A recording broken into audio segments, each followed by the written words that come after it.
I got to give a shout out to Rory McIlroy for just keeping things interesting. Live from the Anajar and Levine Accident Attorney Studios. The man your man could smell it. Theo Dorsey is theoretically speaking. But are you a different animal and the same beast? Streaming live on YouTube. You're gonna break up with me because of what I do on the radio? Here's Theo Dorsey. Good people. It is your boy Theo Dorsey. It is a Motion Monday, April the 13th. A Motion Monday here on Theoretically Speaking on ESPN West Palm. As always, you can tell your smart speaker to play ESPN 1063, or you can stream us live on YouTube, or watch us back on demand at ESPN South Florida. The choice is yours. Either way, we appreciate you joining us here on a Motion Monday as things get a-roaring this way. Damian Perez is on the other side of the glass on the ones and the twos. And Damian, how much did you enjoy this Masters weekend coupled with the wrapping up of the putting a bow on of the regular season of the NBA, which we can finally say the Heat 26th season, the days are numbered. So we're closer to finality here. How'd you enjoy this weekend, man? How'd you soak it all in? Good afternoon. Good to be here as always, Theo. Man, the Masters lived up to the hype as we expected. I was almost hoping for Rory to double bogey towards the end just to see a playoff with Scottie Scheffler, but man, definitely lived up to the hype, the Masters, like it does every year. And we've come to one of the best times of the year. We got the NBA playoffs looming, not just the NBA playoffs, also the NHL playoffs, which are also a very underrated set of playoffs, and the World Cup. So some people say it's the best. Some people say the Stanley Cup playoffs is the best playoff. I don't. It's definitely a hot debate. It's up there, but playoff hockey versus regular season hockey, clear delineation, even a difference in some of the rules with overtime. And then also, again, I will give them that. Their overtime, probably the best of all of the overtimes. The NFL keeps changing theirs. NBA's same old, same old. Playoff hockey, overtime games, immaculate. Yeah, it's just the intensity. Yeah. It's hard to match. I mean, sometimes I'm watching the NBA playoffs, and I find myself switching to the NHL playoffs. Yeah. But nonetheless, great time of the year, especially if you love the NBA and you love the NHL. Or if you love Irishmen like my guy Rory McIlroy, who got it going over the weekend, man. He got the second straight green jacket. He won it all when it was all said and done at Augusta National Golf Club. I actually was cruising. This weekend was great for me because it was a mix of leisure, a lot of sports watching, and also, being able to kick it and not necessarily be like all of my plans were not much of a grind. Like on Saturday, big shout out to the Palm Beach Chamber. We actually went out on the water, hopped on a yacht for a party celebrating the end of season with the Palm Beach Chamber. That was a lot of fun. Shout out Kiana and the good people that put that on. And that was enjoyable. Listened to some live jazz music, soaked up some of the good vibes. I actually had this new delicacy. It's at least new to me, Damian, called Peking duck. Never heard of this. It is incredible. It is they roast the duck for like 3 hours or so. Then they kind of they stir fry it or pan fry it to give it a little bit of toughness there on the back end. It's a little bit of a sear. Mm-hmm. And then they were throwing them in these like street taco style. Wow. Oh my goodness. I could always do a street taco. That's one of the best things to eat, especially like at an outing, because it's not like too much. You kind of just get it out the way in 3 bites. So man, that sounds good. How similar is duck to chicken? Because that's all I've heard. It's basically like eating chicken. It's juicier. Duck is to me. I've had duck on several occasions. My wife's father actually does a great duck and then duck confit afterwards. Sounds fancy. It's a little bit, to me, the difference with duck and chicken, a little bit more fatty, a little bit more flavor, a little juicier. I was gonna say that means more flavor. Yeah, exactly. So big fan of the duck, the Peking duck that we were able to have. In fact, there was a Peking duck bar set up, like a station, and then there were open bars on every single level of this yacht. It was like 3 different levels. It was an incredible yacht. So I appreciate them having us on that. I was frequenting the Peking duck station more than I was going to the open bar. And if you know me, that's saying a lot. You feel what I'm saying? That tells you everything. Yes, sir. But then also on Sunday, I pulled up to a nice little golf establishment to the restaurant within to watch the back nine at least of the Masters, and that was incredible as well to be able to watch it around some golf fans and to see there was a contingency of people who I could tell had money on Scotty Scheffler. Especially because he made a run on that last day. Yes. Like he made, if you had a ticket for Scotty Scheffler, it was over towards the beginning of the tournament, and then it kind of gave you some hope towards the end. There were a contingency of folk who were when they saw him just steaming up that leaderboard on Sunday. You can see them with the hope just reining them back in. But between him and then Justin Rose and, of course, Rory McIlroy, who wrapped it up, the one thing that I think would have been great for all of golf, the only way that the Masters would have been better from this weekend would have been us seeing him and Scheffler go head-to-head in the playoff. And Rory almost gave it to us off of the tee shot on 18. I was rooting for that. I mean, we saw it last year, and we saw how intense and how successful it was for the sport of golf. Yeah. What if they would have done that this year as well? That would have been amazing. Needed it. But we start today on Theoretically Speaking on Emotion Monday with all of that motion in a place that is, I think, getting talked about a little less than they would like. But it is about to wrap up, and it's getting started absolutely very soon. The NBA playoff stage is set. We have the play-in games over the next couple of days here that will feature teams that don't really have a real shot at, making a deep run, unless you ask people maybe within those organizations. But, of course, tomorrow night you have the Heat at the Hornets, a 9-10 matchup. The Hornets having home court as the 9 seed. The Heat, who finished the season 43 and 39 as the 10 seed winner, advances to play the loser of the 7-8 game in the East. The loser goes home. And I, again, am going to be rooting for the Miami Heat to be the team that goes home. On the Western Conference side, you have the Blazers and the Suns playing tomorrow night. And on Wednesday, they had to switch things up because of the way in which things landed. The Philadelphia Flyers apparently had a game on the same night as what the Sixers would have had if they played Tuesday. So a little wonky on the scheduling, but the 8-9 matchup the 7-8 matchup in the East is going to be the Magic and the Sixers in Philly.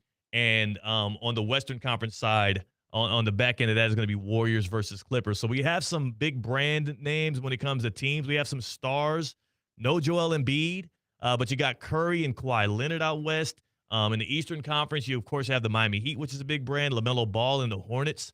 Interesting, to say the least. And then Blazers Suns, it'll be fun. Should be cool. The Blazers are a lot better team than people give them credit for nationally. But not here to talk about the actual play-in. I'm here to talk about, number one, the way in which the regular season ended for the National Basketball Association, but most importantly, the team that benefited most from the debacles that went down on Sunday, as teams were either purposely trying to lose games or intentionally putting everything towards winning what would seem like a meaningless game to try and create certain matchups. The Oklahoma City Thunder, who have the 1 seed in the West, the number 1 overall seed in the NBA. They'll have home court throughout as they look to defend their championship. They have easy street, an absolute piece of cake route to the NBA Finals, which starts with them getting the 8 seed out of the West, so the runner-up of the play-in tournament, but then also for the Oklahoma City Thunder, in the second round, they no longer have to worry about potentially facing the San Antonio Spurs. They no longer have to potentially face the is it 2 MVPs or 3 MVPs for Nikola Jokic at this point? I feel like it's 2. I think it's the 2-time. Yes, right, because he was about to get number 3, but Shea took it from him last year.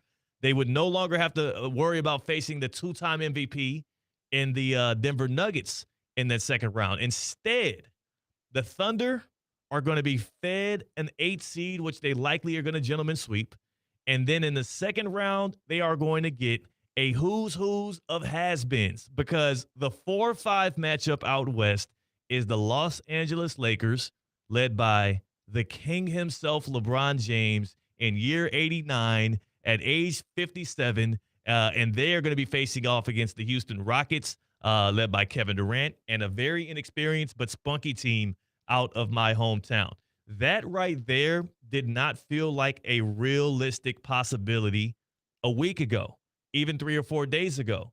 But the way in which things shook out for OKC, they're going to get a lethargic 8 seed that inched their way in, and then the winner of LeBron v. KD, not 2015 version, but 2026 version, which they should also be able to do away with, you can pretty much cement them into the Western Conference Finals, and they'll likely have to play the winner of Spurs v. Nuggets for a chance to get back to the NBA Finals. I was looking at what that did to their odds, and it did inch them closer and closer to being at minus odds, but they're plus 110 right now to win the NBA Finals, and I am not one to be trying to place any of my hard-earned money on this squad, but I am one that sees the way that this thing got set up, and I see a team that has a clear path to be able to do what they want, and also hopefully by then they could be well rested as they ease through that schedule and have a couple of short series, whereas on the other side is going to be an absolute bloodbath. So there's the number one takeaway for me is I see how this thing sets up, especially out west where I believe we're going to have our NBA champion from, is the Thunder made out like bandits. And a lot of that had to do with teams coming up short this weekend. Damian, when you look at what you see out of both the Eastern Conference and the Western Conference here, of course, our Miami Heat don't really have much say in this thing. But what is the number one takeaway you have from the way things are getting set up here? I have to agree with you. I think the West is just absolutely stacked, and I think the overwhelming favorite to win it all is probably going to come out of that side of the bracket. Yeah. And it's worth also noting, talking about implications, last night, the Spurs had a chance to knock the Nuggets out of their side of the bracket. All they had to do was beat them in a game where Nikola Jokic only played 18 minutes. Crazy. And they came short. If they would have won that game, Denver Nuggets would have been on the other side of the brackets, and the Thunder would have had to get past essentially the Nuggets to get to that NBA Finals, but that did not happen. It just became so much tougher for the Spurs and a lot easier for the Thunder. Both teams that I think could kind of go toe-to-toe with that team are on the other side of the bracket. So it'll take – I mean, the Spurs beat them, 4 out of 5 times this year? Yeah. They've had their number. And on the other side of the coin, the Nuggets have beat the Spurs, I believe also. They had the upper hand on them this season. So interesting to see how it all plays out. If I'm looking at the East, though, the Knicks got a lot of pressure. Knicks got a lot of pressure. I mean, the Hawks are playing lights out, and if they do get if they do get past the Hawks, they're looking at the Celtics, which are also another team you can say are probably one of the hottest teams in the NBA. So very interested to see how this all shakes out.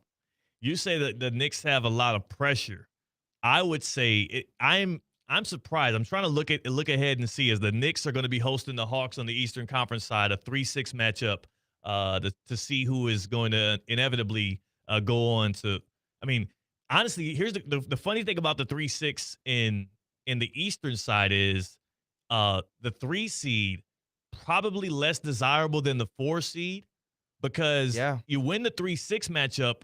Your prize is getting to play the Boston Celtics, who are the 2 seed. When in reality, despite how much I believe in Cade Cunningham and the Detroit Pistons as a threat to, win a series or two. If there's a team in the Eastern Conference the Knicks don't want to run against, it's probably the Detroit Pistons. You're right, but they still, at the very least, have the experience edge on the Pistons. More question marks. And that's exactly why they beat the Pistons last year in the playoffs. I talked about that while that series was going on, and I will never stop being reminded of how it felt like to me after I watched the Pistons and the Knicks go at it last year, and I think it was a 6-game series that the Knicks snuck away with. I walked away from that saying the Pistons were the better basketball team. The Pistons it felt like watching that series, it felt like the Detroit Pistons won it, but somehow, some way, in like 3 different games, they found a way to give it away.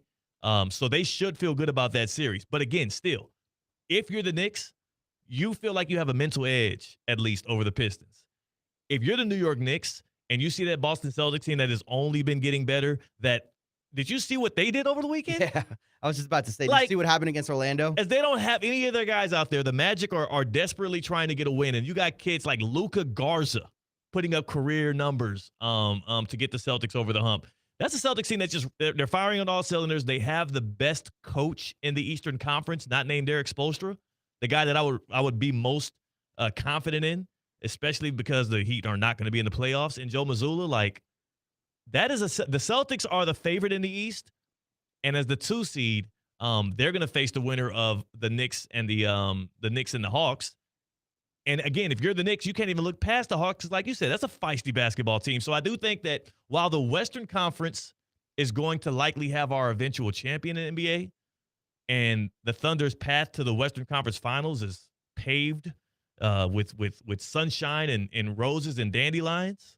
I think out east we have actually a lot of interesting matchups that ain't gonna mean much to the finality of how this season shapes out, but it is going to mean something towards how these teams rebuilt their rosters in the offseason, because the Knicks got a lot of looking in the mirror to do if they can't get past these Hawks or if they even get pushed to 7 games. Yeah, I'll tell you what series looks very, very interesting to me is that Minnesota Timberwolves versus the Denver Nuggets series. I could not tell you who's got the edge in that series. I would say it's the Timberwolves. I think the Nuggets and they're the 6th seed. I don't think the Nuggets want to see the Timberwolves. That's what they were trying to avoid. It seemed like again, all of the shenanigans that went down in the National Basketball Association over the weekend. If y'all missed it, teams were acting in ways that looked outright cowardly, and you wouldn't expect a team like the Denver Nuggets to position themselves in a way in which it seems like they're trying to lose to get away from a matchup. But it felt like all fingers were pointing towards the Nuggets played Nikola Jokic just enough minutes to do what, Damian? Be eligible. To be eligible for the 65-game played rule. He played 18 minutes last night. Yeah. Does that make him eligible? There's near misses. So this is why the rules is tough. For those out there that's wondering what we're talking about, and I'm sure you've heard it at this point if you're listening to Sports Talk Radio in the middle of your afternoon, but to be eligible for all NBA, MVPs, and these end-of-season awards, you have to play in 65 games. You have to play in 65 games at least 20 minutes each. But then you get two, I guess you can call them like mulligans or provisions or whatever you want. Flex spots. Two of them can be near miss games where you play, I think the numbers are between 15 and 20 minutes. That's unbelievable. So he hit the sweet spot and he sat down and the Nuggets. So you're right. He Against his will, the Nuggets still got the win. And they ended up, And did you see the end of that game? De'Aaron Fox had 3 wide open threes. Great opportunity to hit a very important 3. And it looks like the pressure. That's the thing with the Spurs. If we look at the Spurs, I think talent-wise, they got everything you need to go on a run. But the question is experience. Yes. Those are the moments that we question with the Spurs. I mean, De'Aaron Fox had 3 clear shots, 3 clear opportunities to hit a 3 to give the Spurs a chance to get ahead in that game. Couldn't do it. So that's what we're questioning with the Spurs, their youth and their experience. But I will say they had no Wembanyama in that team. The reason why I think that Wembanyama is the MVP is because that team is centered around everything that center does on both sides of the ball in a way in which no other team is like in the NBA. Your number one takeaway, what are your thoughts following a weekend in which the NBA crafted? It is shaped out. The stage is set for both the play-in and the NBA playoffs. Mine is that the Thunder, they got blessed. Inadvertently as well. They got blessed into a perfect route to the Western Conference Finals. And the team that has to see them, whether it's the Spurs or the Nuggets, is going to go through a bit of a bloodbath. And either they'll be stronger for it or tired and worn down as hell. Either way, exciting times as the NBA playoffs tips off. Exciting times as we wrapped up a Masters weekend in golf. Hit us up on the Baptist Health Hotline. That's how you always join the show, 888-760-3776. It is a Motion Monday. You can let us know who has the most motion in sports. If it's not Rory himself, give me who you got. 888-760-3776. That's the Baptist Health Hotline. Welcome to pro-level orthopedic care at Baptist Health. From sports injuries to everyday aches, our expert team delivers the same advanced care trusted by the pros. So get back to the life and the activities that you know and you love. You can learn more at baptisthealth.net/ortho. That is baptisthealth.net/ortho. Welcome to being treated like a pro. We're also just days out from the NFL draft in Pittsburgh. On the other side, we're joined by Mike Tannenbaum, former NFL GM, current ESPN NFL insider. He'll drop some Mike Tannenbaums on us and tell us also an update on Ruben Bain Jr.'s draft stock given the new news. That is Damian Perez. I'm Theo Dorsey. We're Theoretically Speaking on ESPN 106.3. Live from the Anajar and Levine Accident Attorney Studios. Anajar and Levine Accident Attorneys. Call 1-800-747-FREE. This is ESPN 106.3. Coming to Port St. Lucie this spring and summer, it's the return of St. Lucie Mets baseball. The most family-friendly game in town is played under the warm sun on the green grass of Clover Park. Enjoy fun minor league promotions, fireworks, ballpark food, and more, all while watching the future stars of baseball shine on the diamond. Visit stlucymets.com to see the schedule and purchase your tickets. Make plans this season to visit Clover Park for a night of baseball and fun. Ugh, water spots on the shower door again. He sprayed, he scrubbed, he squeegeed. What? Is that a word? He's tried pretending not to see it. Didn't work. Now he wants answers. I'm calling Culligan. They'll test my water for free and recommend a solution to fix hard water throughout the whole house. Because some battles shouldn't be fought alone. Schedule your free water test today at Culligan.com, serving all of South Florida. Hey, Culligan man! Ready to take on any terrain? The all-new 2026 Defender 110 P300S is here. Built for those who crave adventure without compromising on luxury. Lease the powerful 2026 Defender 110 P300S for just $899 per month for 36 months. Whether you're tackling the toughest roads or cruising the city, the Defender is ready for it all. Don't wait. Visit Land Rover Palm Beach today and experience the Defender like never before. Terms and conditions apply. See dealer for details. It's Tina. You know how important it is to keep your car running. And when it comes to my car, I only trust St. Lucie Battery and Tire. They've been taking care of South Florida for over 50 years, and they're still family-owned. Need new tires? They've got all the big brands. Battery issues? They've got it. Cars, trucks, boats, RVs, and even commercial fleets. And if you ever get stuck, their 24/7 roadside emergency service is a total lifesaver. Go see my friends at St. Lucie Battery and Tire, slbt.com. They'll keep you going. Hey, Steph Prince here, General Manager of ESPN West Palm, to tell you about a team that has meant a lot to me and this community for a long time. Bob and the team at Bradley Heating and Air Conditioning have been helping me stay cool for years, whether at home or in the office. And living in South Florida with 3 kids, I don't know what I'd do without them. Family owned and operated, serving Royal Palm Beach and beyond since 1980. Let the knowledgeable and trained team at Bradley help you with your residential and commercial needs, installation, repair, seasonal maintenance, upgrades of all makes and styles and models of HVAC equipment, and so much more. Bradley Heating and Air Conditioning does things right the first time and makes the process smooth, stress-free, and most importantly, keeps you cool. Give them a call at 561-793-7497. That's 561-793-7497 or bradleyair.com. Any need, big or small, trust the amazing team at Bradley Heating and Air.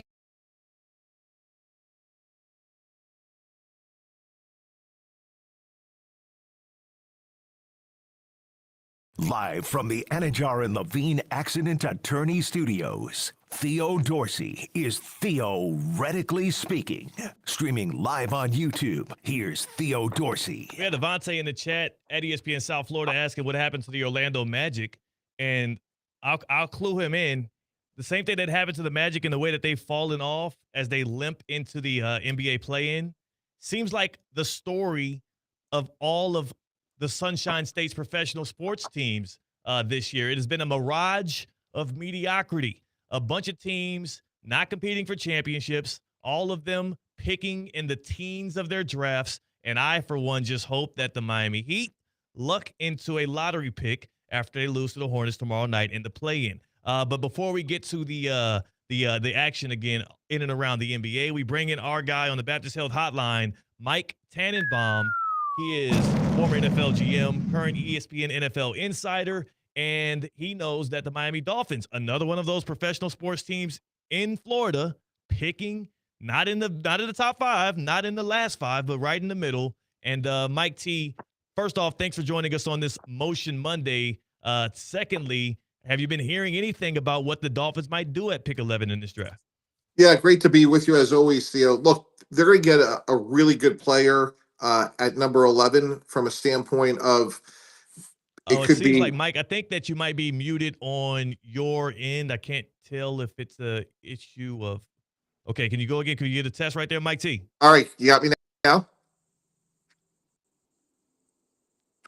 We're not hearing you. We're not getting any words from Mike T. We're going to try to reset this thing and see if we can get Mike Tannenbaum to give us his thoughts here. The Dolphins are a team of many needs. They also are a team of many picks. They have 11 picks in this NFL draft. They have 3 in the top 45. And we have Mike Tannenbaum back up, and we'll see if that audio is back working. Mike T, can we get word from you here?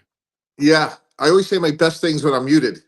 Not hearing anything. This is what we'll do. We'll try to get Mike T on the phone line. We'll try to get Mike T on the Baptist Health hotline to get that going because a little technical difficulties here on the Motion Monday. That's what happens when you got so much motion. Is you sometimes you end up in a place where things get tied up. So as we get Mike T to get ready to answer that thing, what we've heard repeatedly from John Eric Sullivan, the GM of those Miami Dolphins, from Jeff Hafley is, yeah, they got their quarterback in place.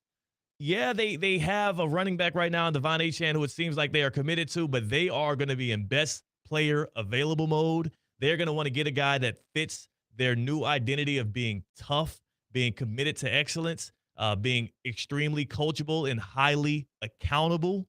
Accountability has been a big word that the new Dolphins brass has been preaching, at least to the media, and I'm sure within their own camp. So that this is going to be very telling what the Dolphins end up doing with their first few picks, but then also it'll be telling how they end up looking in this first season, because we know it's a season where they're not necessarily competing, but it is a season where they are going to be getting graded and judged internally. Mike T, can we have you here now?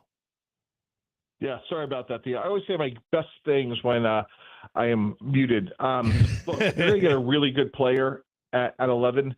And I think they could go a couple of different ways here. You know, obviously the headlines are they moved on from Tua, Jalen Waddle, amongst others. I think they go defense here in the mold of Jeff Hafley. There's a lot of interesting front seven players. You know, in a perfect world, maybe someone like Sonny Styles falls to them. I'm not sure that'll happen. But they could also, you know, Caleb Downs is a really productive safety. Well, I think it's likely on the defensive side of the ball, and I think they'll get a good player. How do you, I mean, have you been in a situation similar to the Miami Dolphins are in right now where there is, at least internally, I'm sure that's not the messaging, but externally, everywhere outside of that building, there's no expectations for them to be competing, given what they've done with some of their key players, as well as who's left in that locker room, a lot of unproven talent. How do you manage expectations and the work ethic of players in an environment like that? Yeah, I think there's a couple of ways. You know, I think fundamentally it's an important year because it's a year one, Theo, of a rookie head coach, not just a new head coach, but someone that's never been a head coach before. And I think Jeff Hafley is going to be outstanding. You look at his track record; he did a great job at Boston College before he went to the Packers. So, look, I don't think at the end of the day it really matters if the Dolphins win 5 games or 7 games in year one. But what is important is that they identify key players that are foundational players for the future. You know, they've already came out and talked about Achane being one of them. And I think they'll wind up drafting a number of young players that they hope will be building blocks for the future. Mike Tannenbaum joining us here on Theoretically Speaking, talking a little NFL draft. We're 10 days out from the festivities in Pittsburgh. How will you be taking in the draft this year, Mike T? So I'll be in Pittsburgh with the ESPN radio crew at night and doing some TV during the day on Thursday, Friday, and Saturday from Pittsburgh, Pennsylvania. And I know that you'll bring your coat. You'll also bring with you your list of details about all of these prospects. How deep into your bag are you now with knowing a lot about the profiles and the storylines and the backgrounds on a lot of these guys that's going to hear their name called next week? You know, pretty good. And I think that's part of it. I think the other part of the conversation, the one we're having, is, you know, the needs for the teams. You know, the interesting part, Theo, to me is when we talk about the Dolphins, they could go a lot of different directions. Like, again, I think they go defense, but let's say Carnell Tate fell to them, the talented receiver from Ohio State who's been opposite Jeremiah Smith. You know, he should be a foundational player because, again, in our local market here for the Dolphins, we want to see them get as many good young players for the foundation, you know, for the future. Because, again, I don't think anyone expects them to compete this year, but for this to be a successful year is you do have to lay some groundwork and get players that could be with you for the next 3 to 5 years. You mentioned Carnell Tate. I think he's an interesting prospect as one of the top receiver prospects out of the Ohio State University. I'm curious what your thoughts are around the Jordan Tyson, another guy that's regarded as one of the top receivers, Arizona State product, but a lot of people are looking at his injury history, as well as maybe his inability to have a lot of yak these days as something that could stifle his draft profile. What have you been hearing in and around the league about where he could land, and maybe he's a Dolphins target? Yep. Yeah. He's a really interesting guy.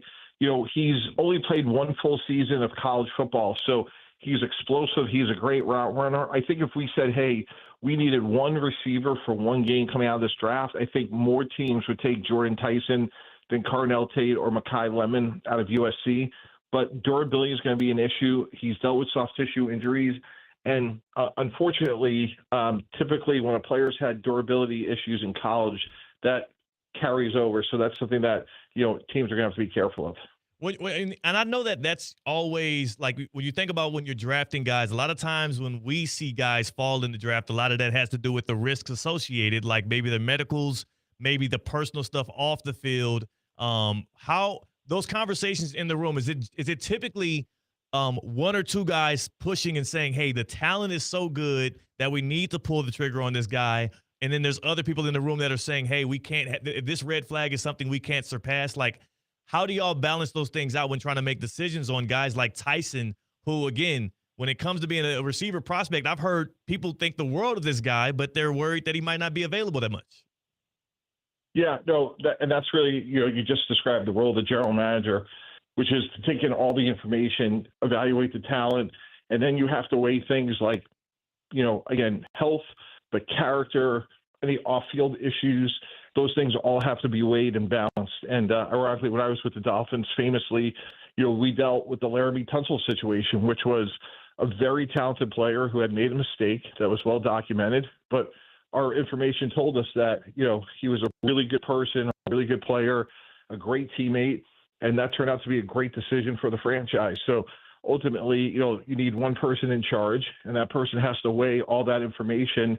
And in the case of Jordan Tyson, yes, you are relying, on your medical people quite a bit. Well, Mike, see, I always wonder too, like the timing of everything.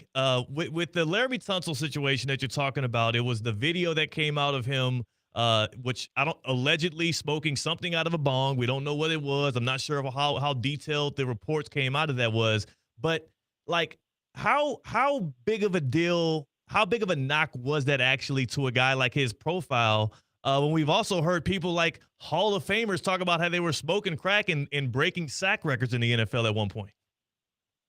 Yeah, well, I think you're bringing up a really important point, Theo, which is this. Like, I think if people had the time to react to Laramie Tunsil, he may have been the first pick that year, because, look, what he did, obviously wasn't a great look, but it's something that, let's face it, a lot of people do. And we fell back on our preparation. We knew what kind of a person he was, what kind of a teammate he was. And to be candid, we saw it as an opportunity. Like, we're sitting there at 13. He was the best player in the draft. Like, we couldn't believe it, and he's still, 10 years later, still playing at an incredibly high level. So again, when you say, like, how do you balance Jordan Tyson and, the ability, that's ultimately one person's in charge, and they have to say, hey, we think the risk is reasonable or the risk isn't. And again, you're doing it with, some players don't have a great ability to learn. Some players have had off-field issues. Some players, it's just part of the soup that you throw it in. Some, the coaches love a player, some they don't. So you have to factor in all those things and then ultimately say, hey, this is the most ideal player for us right now in this situation. Like, I'm like, I bet you, look, that is, it was a couple days after 420, and the Dolphins should be celebrating that in perpetuity, the fact that Tunsil fell. I didn't realize, I forgot it was to pick 13 in that draft and right into y'all's hands. I'm curious with the Ruben Bain Jr. Incident. Ruben Bain, who has already been getting knocked over the past couple of months over his arm length as an edge rusher for the Miami Hurricanes. He is a top 15 projected pick in many mock drafts. Have you seen the story that's come out about the 2024 accident that led to a death? Yeah. So, first and foremost, that's an awful tragedy. Someone passed away. And then obviously you're going to do a very deep dive on a couple of things. One is like exactly what was his culpability, in the incident, not what was reported, but, getting to the truth of it. And then, from there, you want to see, like, was this aberrational or is this, a pattern of behavior? Because, again, good people make mistakes like we just talked about with Tunsil. So there's a lot to unpack there. And that's why not only does the NFL have a security department, Theo, but each and every team does as well. So, again, this is one of those situations where you really need to get to the bottom of it because, there's millions of dollars at stake. And, again, you want to make sure you're getting the absolute, truth of what happened. So there's, I'm sure, a lot of teams right now that are doing their homework because he is a great pass rusher. Right. And yes, he was, again, allegedly, or not even allegedly, he was cited for careless driving in that accident. It happened March 17th of 2024. And yes, there was a death to one of the passengers in his car with Reuben Bain Jr. That is, I'm just interested on your side. Do you think that general managers and front offices that were already scouting this guy, that are already thinking about using a first-round pick on him, of course, we as the public are learning about this incident now. The report, for some reason, is coming out now. This was public information already, right? Like, is there an assumption that this is not new news to the people inside of the NFL front offices?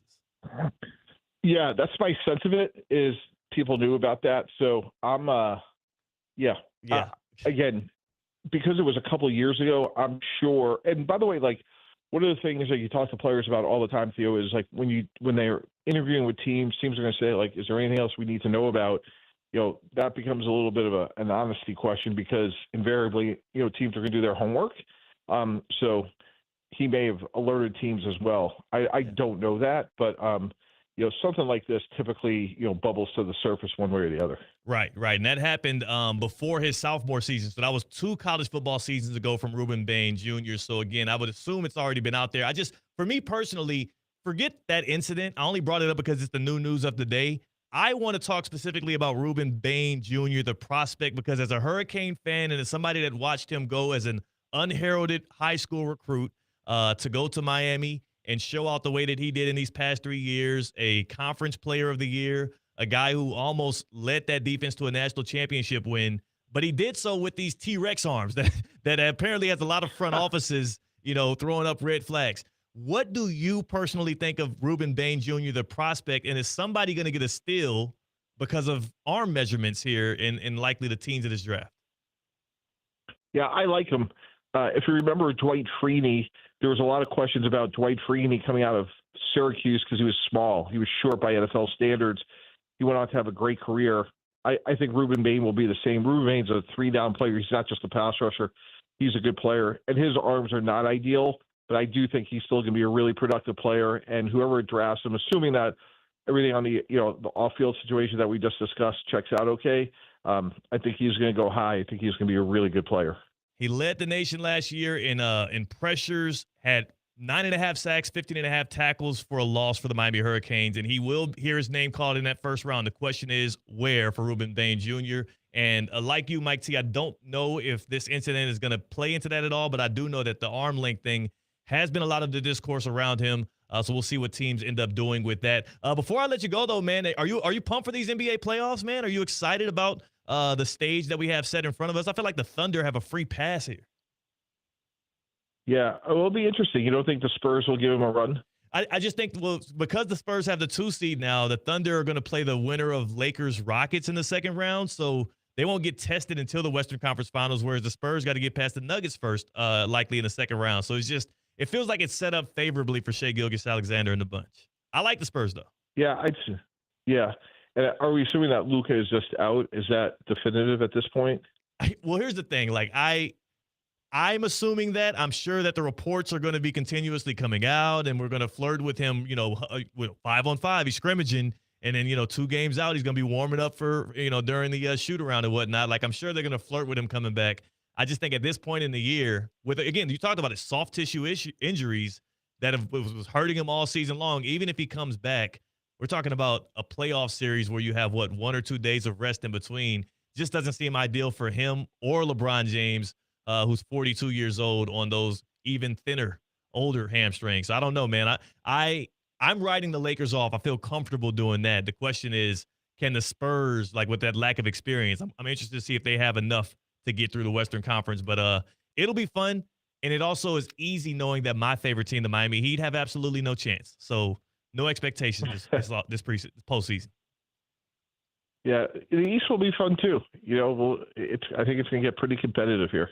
It'll be a fun watch, and again, it's always easier again when you know your team has no shot in it. I'm looking forward to talking with you before the NFL draft tips off next week. Safe travels to Pittsburgh, and I know you're studying up on these prospects and on these teams' needs. So looking forward to seeing your analysis of that stuff next week as well. Appreciate you, Mike T. Okay, thank you. That is our guy, Mike Tannenbaum, as always, dropping the Mike Tannenbaum bombs right here on Theoretically Speaking on a Motion Monday. We talked a little NBA with them in NFL draft. What we didn't get to was actually what went down this weekend. Does that music strike a chord with you, Damien? Oh, yeah. Yeah. So majestic. So majestic. So beautiful. I know that the tournament itself is actually over with, but I would be remiss if I didn't give the good people a final leaderboard update from Augusta. And this, again, courtesy of Kaiser University and the Breakers Palm Beach. As you all well know, Rory McIlroy was crowned, was suited, fitted for a second straight green jacket. First person to do so since Tiger Woods in the early 2000s. McIlroy won the whole shebang bang, finishing on Sunday at 12 under. Right after McIlroy on the leaderboard there was none other than Scotty Scheffler. The Texan gave a run for the money on the back end of that fourth round. He birdied 15. He birdied 16. We saw McIlroy hit it into the pine needles on 18, and Scheffler had to be sitting in that clubhouse thinking, oh, boy, licking his chops. He's got playoff on his mind, but that was not the case as he finishes second, 11 under. Still going to go home with a big pot. At 10 under, tied for third, Tyrell Hatton, the Englishman. He, 4 straight birdies on that back nine, 13, 14, 15, and 16. He finished with a 66 on Sunday, and he climbed the leaderboard there after a rough stretch there in the middle of his in the middle of his first or his final round there. He finishes at 10 under, tied with both Russell Henley, Justin Rose, Cam Young as well. And then in 7th place, tied for 7th, we have Colin Morikawa, who finished at 9 under, and Sam Burns, the American. That is your final final leaderboard from Augusta. And again, it's courtesy of Kaiser University and the Palm Beaches Breakers. I will tell you, Damien, exhilarating a finish out there at Augusta could have been, again, even better. Rory McIlroy, ever the showman, ever the drama king, the theatrical man himself, leaving that door slightly ajar for what would have been an epic showdown back-to-back years. I mean, if you're McIlroy, yes, the 2 green jackets is all you care about, the 2 championships. If you do it one year in the playoff against Rose, and the next year against the world number 1 Scotty Scheffler, sure, him folding down the stretch plays into the a lot of what people have talked about him in his career, that he, between the years, a lot of times late in these majors, he comes up short. Sure. But what a way to finish it off if both times you had people on pins and needles, no pun intended, thinking that you were going to dribble down your legs again. And he finishes the job. Either way, he fended him off. But again, you were rooting for that as well as a person with no dog in the fight. Yeah, absolutely. But I mean, it's a lot of credit to McIlroy because you talk about how in the past he's sort of, choked the lead away. But imagine having Scotty Scheffler just absolutely on fire on that last day. And you got to hold him off. That's pressure that you start to feel. And Rory McIlroy had to overcome that. So there's a bit of credit on that sense too. What did you think of how he handled himself afterwards when they asked him like how he would feel if he did win the Masters again? Did you feel like he kind of carried himself arrogant, or he's the champ? Here's the thing too. When you've been through some of the things he's been through in the public embarrassments that he's had, not just at big tournaments, but at majors before, and you hear all of the noise and the ridicule, and you probably hear from the hecklers at these golf tournaments, it either does one or two things. It either derails your confidence and breaks you as a man mentally, or sometimes you go above and beyond and you are further strengthened and more callous to some of that stuff, and you start to, that bravado pokes out in ways in which you would have never imagined. I'm not surprised Rory McIlroy responded in that way, and he deserves to because, damn it, he's the champion again. Right, two-time champion. And first to do it since Woods in the early 2000s, only the 4th golfer of all time to do so.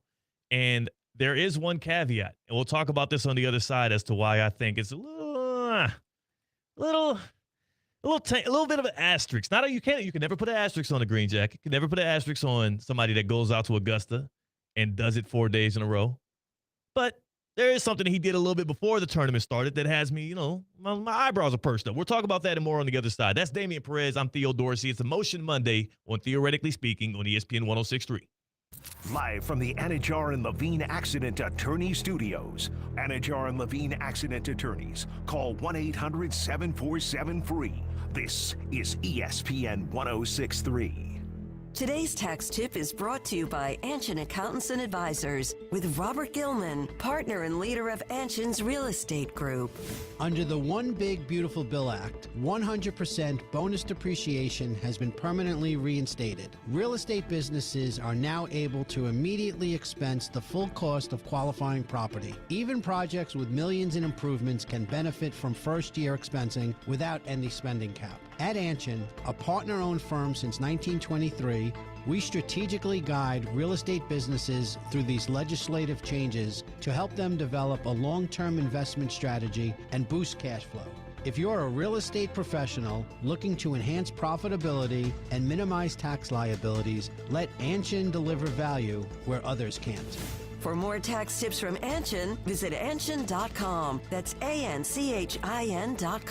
Anshin Accountants and Advisors, helping you recalculate what's possible. At HSS, movement is their specialty. Their team of experts provide personalized treatment options backed by over 160 years of orthopedic expertise. Whether you need advanced non-surgical solutions, surgical care, or comprehensive rehabilitation, HSS Florida delivers the exceptional quality care you expect from HSS, the nation's #1 in orthopedics. With 3 locations in West Palm Beach, Wellington, and now Jupiter, expert care has never been closer to home. Choose better, move better. Learn more at hss.edu/Florida. Whether you need batteries, tires, or services, we know you depend on your vehicle.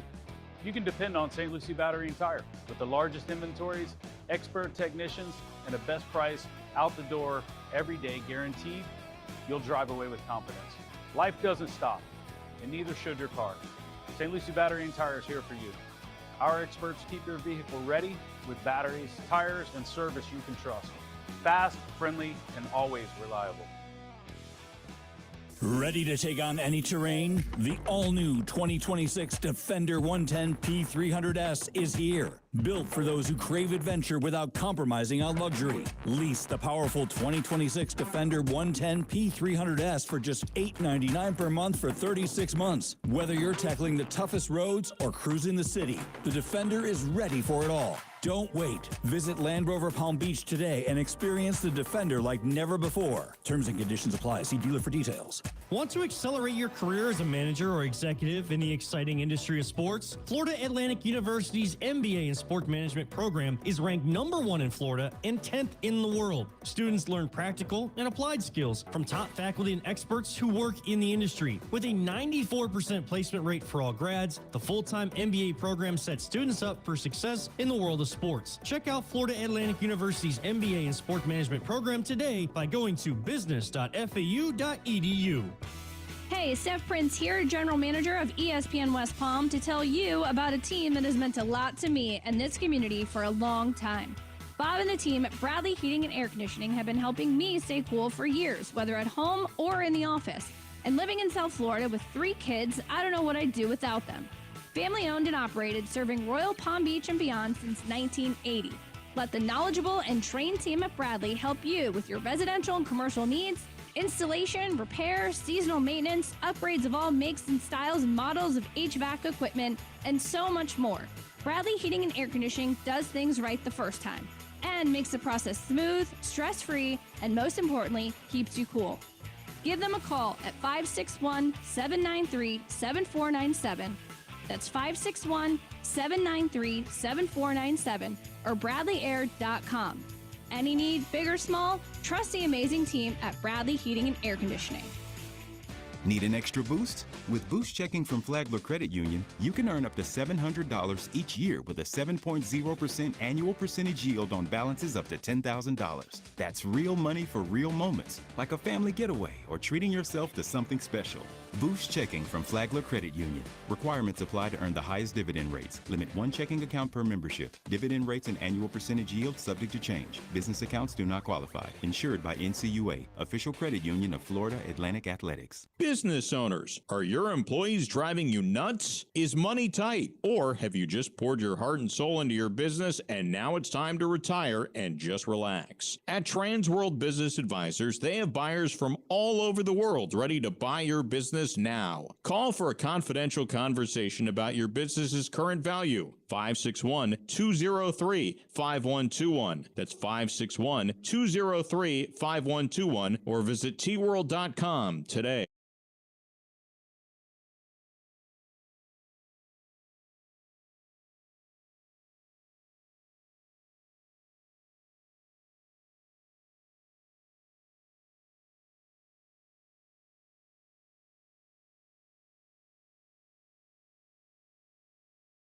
You get a playoff game. You get a playoff game. Postseasons everywhere right now.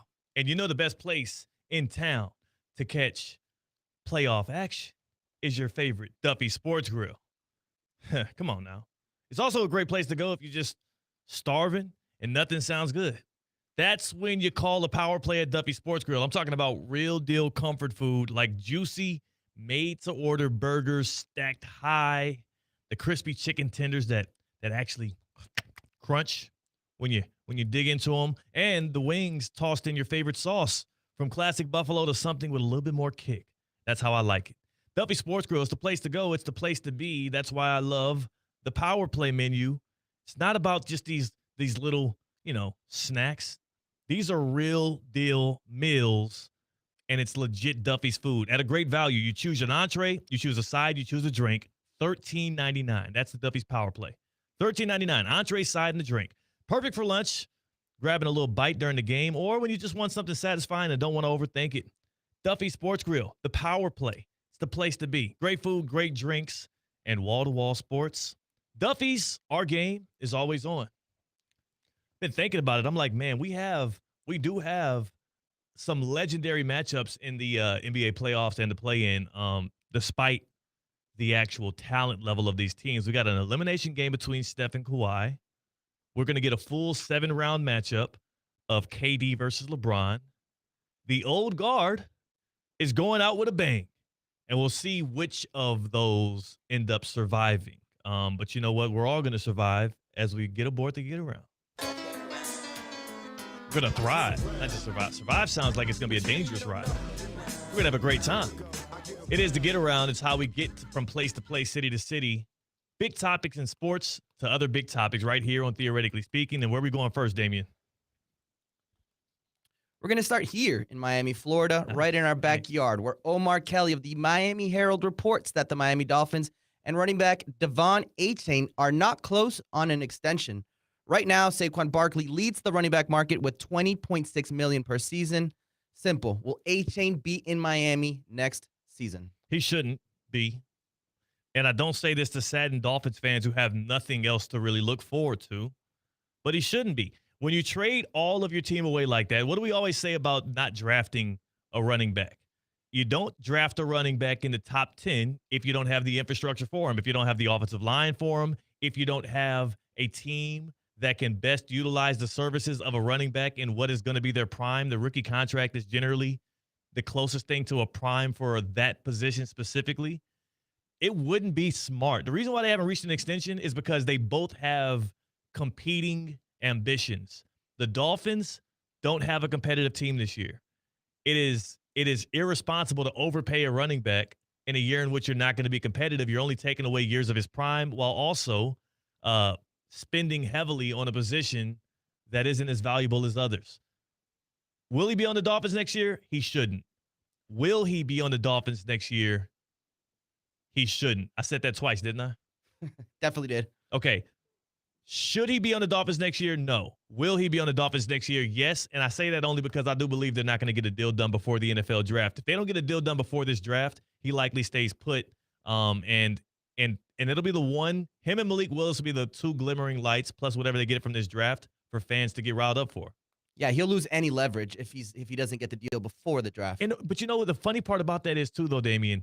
if they don't get the deal done before the draft, since the Dolphins aren't competing to win in 2026, they actually would. Like, we're going to get these talks all over again right at the trade deadline with HN. Yeah. If he's healthy by the trade deadline, it would behoove the Dolphins to then move him, and maybe that's why they're holding him right now. They're not getting the draft packages they want right now, but I've just talked myself into this. I think HN gets moved at the trade deadline in the middle of next season when a contending team either gets a running back injury or a team like Seattle where the guy that got out of the draft ain't getting it done, and HN is racking up 150 all-purpose yards per game for the Dolphins. Then you can get a first plus more for him. I think that's the play. Yeah, absolutely. And we say leverage because if this does drag out into the draft, teams are going to address that need at running back during the draft. So HN, unfortunately, will lose any leverage. And it's sad because HN does deserve to get paid, but it's also worth noting he was a third-round pick. So that means no fifth-round option for the Dolphins. That's something to keep in mind. Yeah, no fifth-year option. They have to sign him an extension or he'll be an unrestricted free agent next season. Next, we go to Augusta, Georgia, where Rory McIlroy wins the second straight Masters, becoming just the fourth player in tournament history to go back-to-back. The interesting part is Rory skipped his last 3 PGA Tour events and spent the entire time prepping at Augusta, dialing in on the course. Theo, is that a fair advantage? No, it is an unfair advantage. And I also thought, people told me it was impossible to book tee times at the Masters. So apparently Augusta National not as restrictive as people have told me before, especially, I guess, to a reigning champion.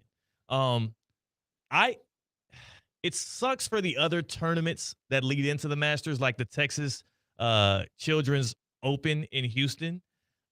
It sucks for them because now you are not only doing that and taking away from their tournament, taking a star away from their tournament, but you're also highlighting the fact that you did it, and now you're giving other guys the game plan because it worked out. He won. So if I'm hearing that as a competitor, if I'm Justin Rose, if I'm Colin Morikawa, if I'm maybe not, we have Brooks Koepka as well. I'm looking at that and I'm saying, well, damn, that's what I'll do next time too. Well, here's the caveat. You can only do that if you were a champion at the Masters. So if you don't have a Masters championship, you cannot book a tee time at Augusta. Well, it's not just the Masters now. Now I'm looking at all 4 majors plus the players, and I'm saying, why wouldn't I do the same thing? What's stopping me if he benefited from this? What's stopping me from doing the same thing and trying to get practice times on these courses that I'm going to have to play instead of playing in these tournaments that aren't as elevated? That's the issue for the PGA Tour, and they probably got to get to the bottom of that. Not to the bottom of it, but they got to find a way to de-incentivize that. Yeah. We know what happened. He just went ahead and did it, and it was whack. Let's go to Los Angeles, California, because LeBron James and Kevin Durant will meet in the playoffs for the first time since the 2018 NBA Finals. They've played 14 playoff games against each other, both averaging 32 points per game. They are the only duo in NBA history to meet in 10 or more playoff games and each average over 30 points per game. Who has more of a chance at making a run this season? The Clippers or the Warriors? Kawhi or Steph? Man, I would. Oh, I'm sorry. You said. We talking You're about thinking LeBron of and KD, that matchup I talked about earlier. LeBron or KD? It's KD. It's the Rockets. I think the only thing holding them back is going to be the inexperience around him. I think that they have the talent around him, and I believe in the coaching and Ime Udoka to actually carry them through. If they get past the Lakers in the first round, they have the athleticism, they have the perimeter defenders, and it'll be interesting seeing KD go against the Thunder, looking to prevent them from getting a repeat. He had a chance to knock them out, I believe, last year in their title run. Can he get it done this time around? That'll be fun. This is a matchup that you just love to see. LeBron James, Kevin Durant. I mean, 2 future Hall of Famers. We've seen them match up for different teams.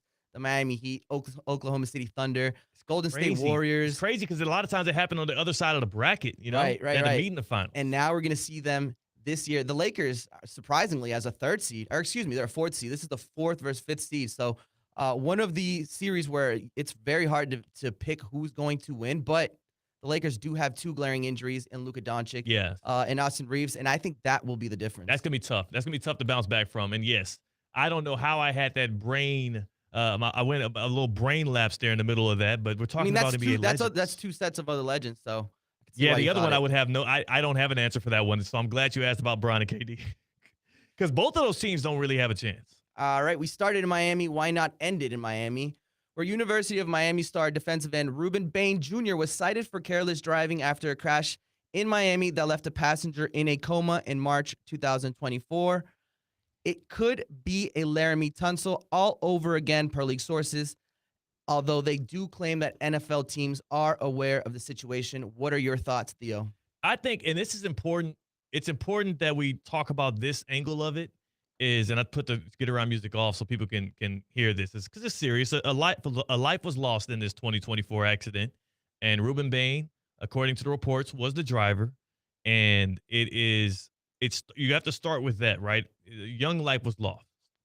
Secondarily to that, teams most likely already knew this information, and they've likely known this information for quite some time because it happened in 2024. It is now 2026.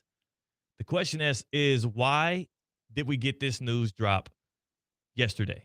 Why did it happen at this moment?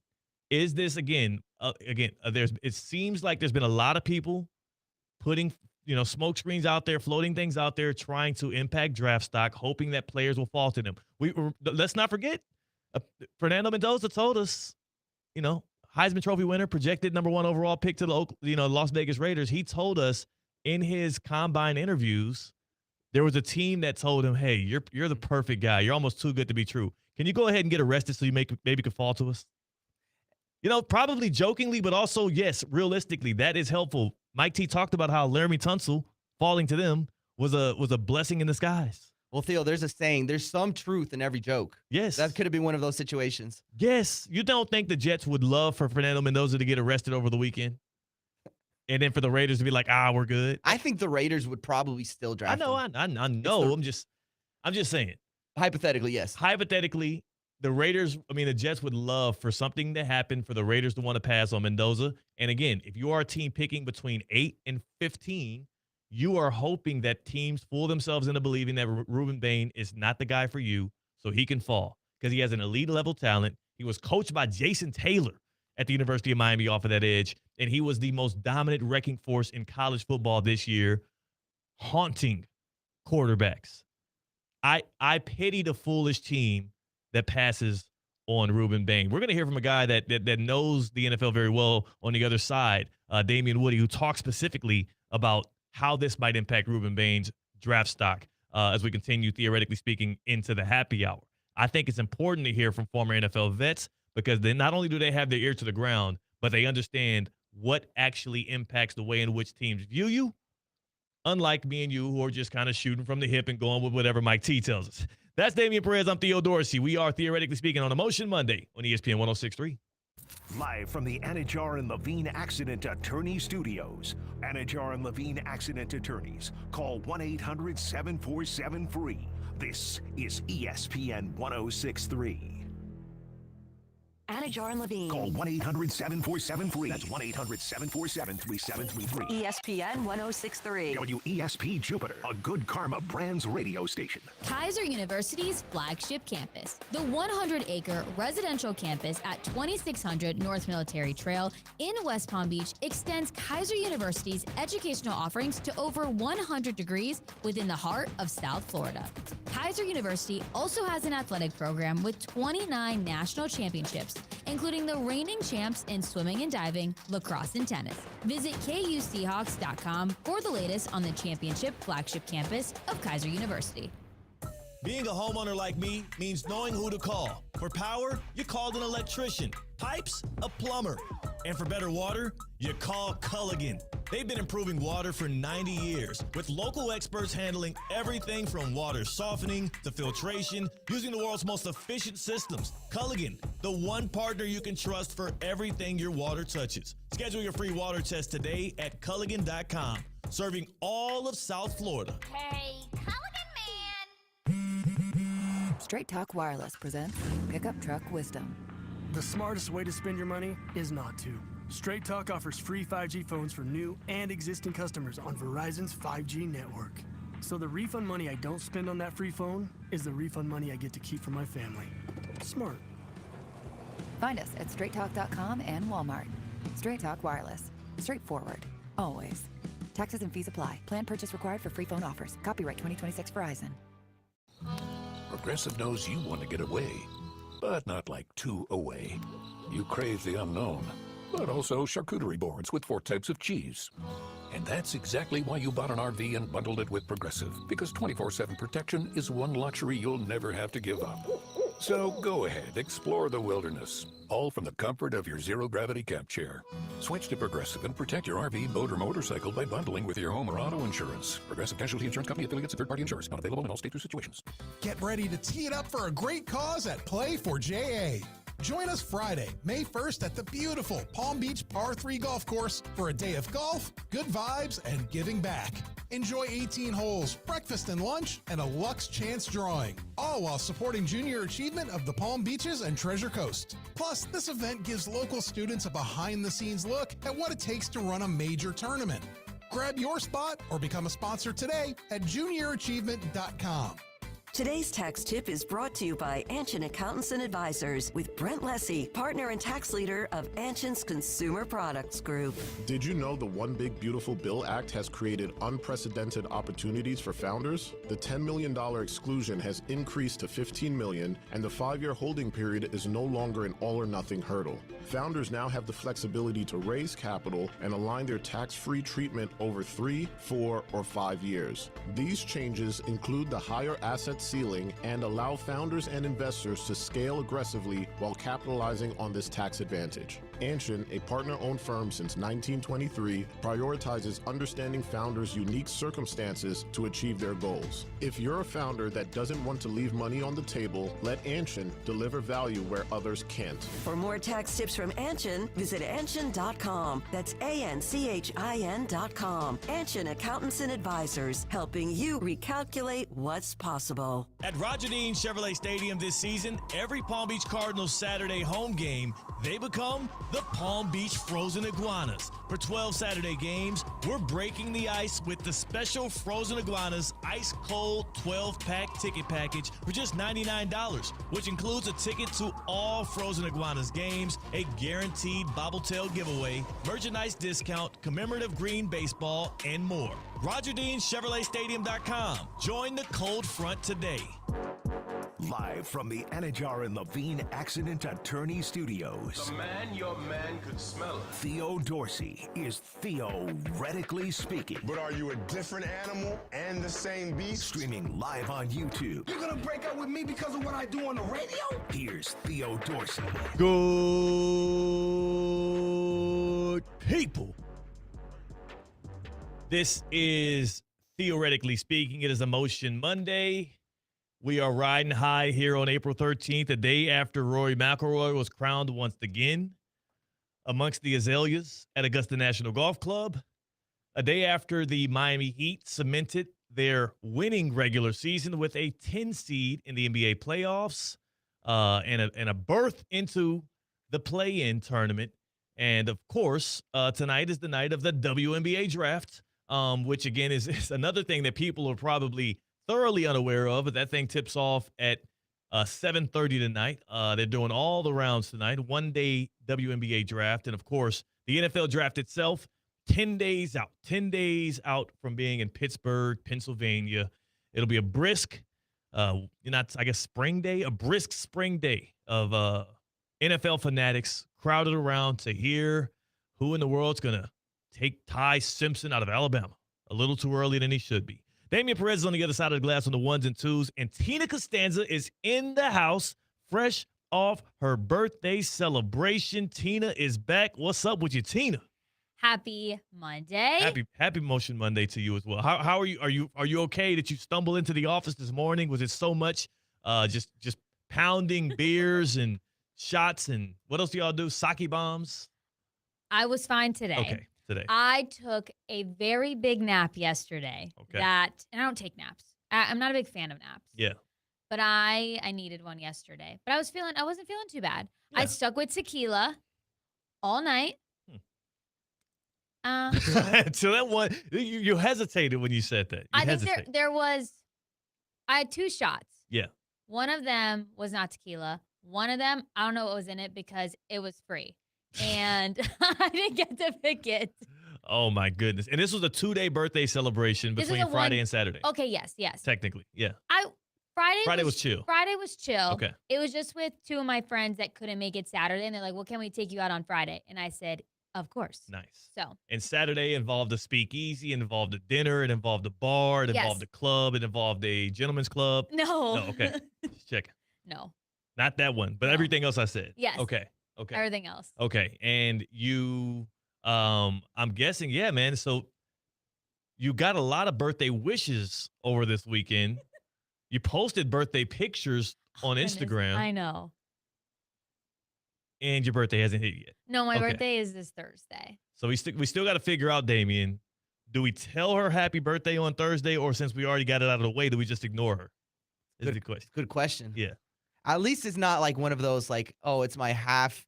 What is it? A half the year birthday? Yeah, half year, At half least birthday. it's close enough, probably relative and week, but good question. Did I tell some people that they still had to say happy birthday to me on Thursday? Yes. Wow. So Only some people have to not double all. up on you. Not all. Do we have to double up on you here? Yes. Wow. That's incredible. Like Cam Wolf said happy birthday to me on Saturday. Yeah. He doesn't have to say happy birthday again. He doesn't now. He's no, good. he doesn't. He's Oh, good. He's good. That's not fair. It's absolutely not fair. It can be confusing. And when you see it on social, you don't want to miss their birthday. Yes. And I did. The first thing I shared that one of my friends posted when we were out to dinner was I put on the bottom like early B-Day celebrations, but then there were other photos after, and I was like, I can't put early Can't just birthdays. keep I putting it, can't say that. Yeah. So I just let it go. I gotta let it ride. Yeah, I'm like, whatever. Just gotta let it ride. They might be confused on Thursday when I Right. post a little bit more. They're like really milking it. Yeah. Really milking it. This Tina is. I like the fact that if you said happy birthday on Saturday, it met the requirement for not having to say it on Thursday. Yeah. Some people. It's preemptive. It is. Honestly, it's better to be early than be on time or late. You know, and that's what we did for your birthday. Yes. Cocktail of the day. Are we toasting up to Rory's championship? Yes, we are. Uh-oh. I had to. And we've got the Irish green jacket. Oh, that's beautiful. That is beautiful. And this includes Irish whiskey, green chartreuse, fresh lemon juice, honey syrup, Angostura bitters, and a lemon twist to garnish. I had a drink this weekend whilst watching Rory roar down the back nine to win his second Masters. I had a drink this weekend that had chartreuse in it as well. Was it green? It was not. There's two different kinds of chartreuse. I think this was the orange one. Oh. It was a citrus type, but I believe it was chartreuse. I remember my guy Tom, who were at the house West Palm, and he said that his drink had a little chartreuse and mezcal. Ooh. It was a beautiful blend. It's something he's working on. He's crafting up these new cocktails out there. He is a technician with it out there. So I was excited to try it, and I loved it. So maybe this Irish green jacket must be good as well. Feels like serendipity that both of these things happened on top of each other. What I do know is if you're drinking those, if you're knocking those back, if you're having a birthday weekend and then a birthday day as well, you're probably eating and taking in a lot of calories, and you got to burn those things somewhere. Oh, yes. I had to get back to F45, Palm Beach Gardens this morning. I couldn't make it there yesterday. I could have probably gone and sweat out the alcohol, but I would have been miserable. And I don't like being miserable going to F45 because it makes me so happy. A 45-minute workout, I get to walk in. I don't have to think about it. I just get to have a great workout, an atmosphere that's motivating, people who want me to lift heavy, keep going. There's a timer there, so you don't have to worry about when do I stop? When do I start? When's the water break? F45, Palm Beach Gardens. You can do a strength class. You can do a cardio class, hybrid, a little bit of both, or go in the morning, evening, or later in the afternoon, whatever works best for your schedule.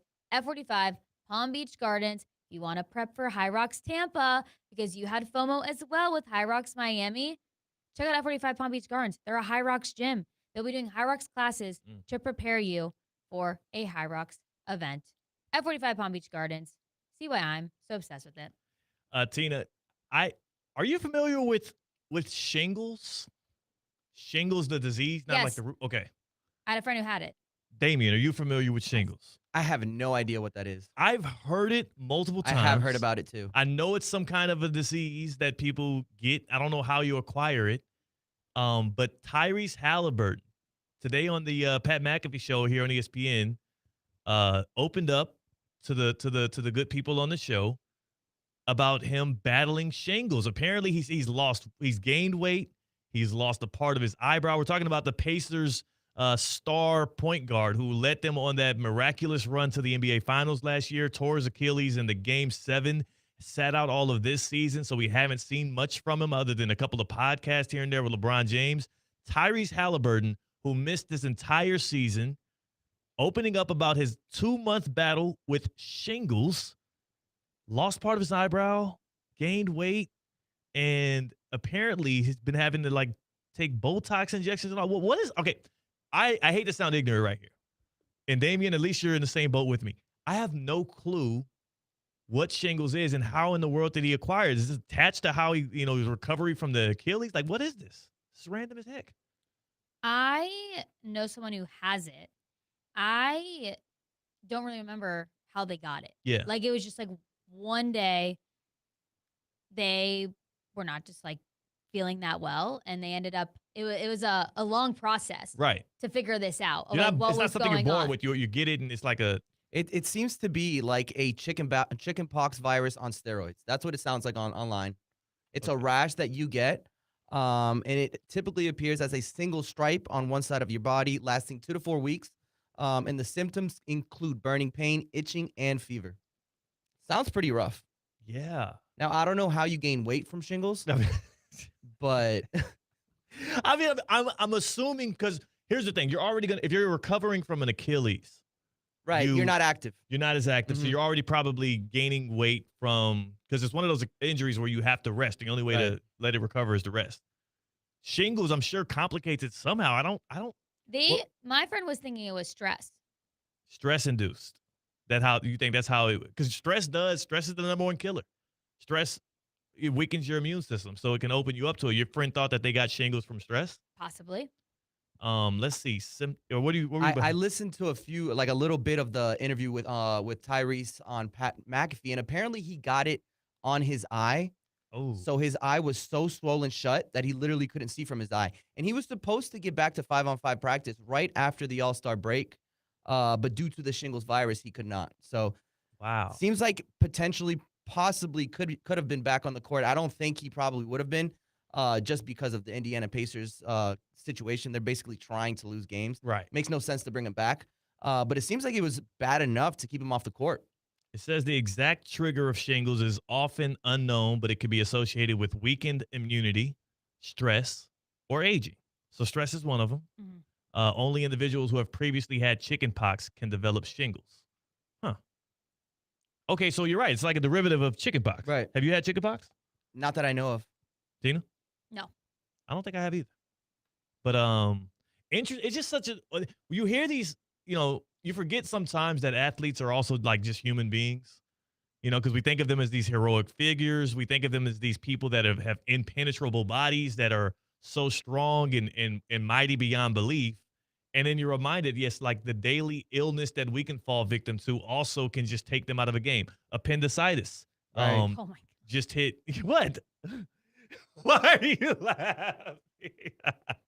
I'm saying no.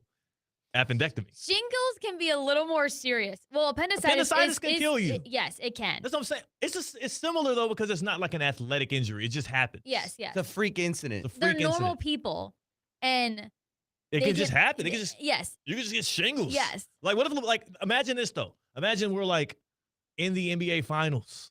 We're in the Western Conference Finals, and I'm not going to even name anybody because I'd hate to wish this on anybody, but insert player's name here comes up with shingles or has appendicitis. Nothing that was caused on the court, like what Joel Embiid is sitting out with.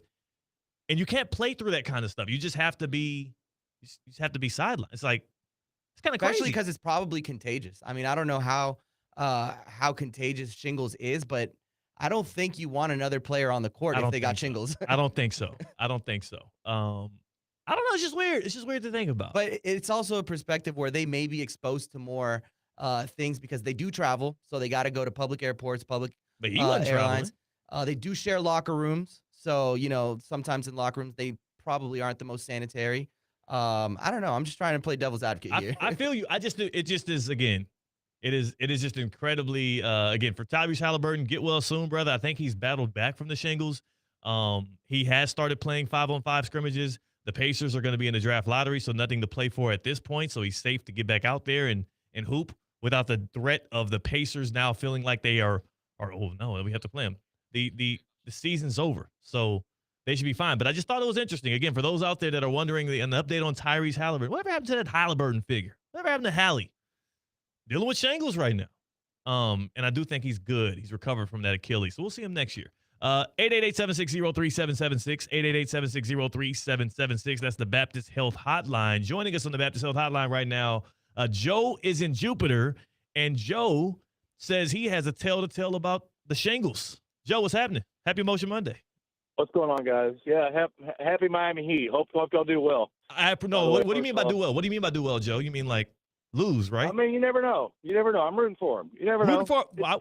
There's always a chance. If you want what's best for my Miami Heat. You want the lottery pick. Thank you. You want the lottery pick. You're right. So what gives with the shingles, Joe? Okay, and the shingles. So that's no joke. And I only know this because my brother-in-law, who's a basketball coach back in Texas, a high school basketball coach, you can't get it from breathing on somebody. But if you rub along somebody, if they're blistering up and it's oozing, that's where it's contagious. And he got it and then gave it to my sister, and they were absolutely miserable. Now, of course, it's treatable. I mean, you got to do the doctor visits, but it was absolutely miserable. And it's thankfully, I mean, because I also take care of bless her heart, my mom, who's 91 as of about a week ago. She lives in the house with him as well. And if she would have gotten it, it wouldn't have been good. But I've heard about it. You got to get vaccines for it.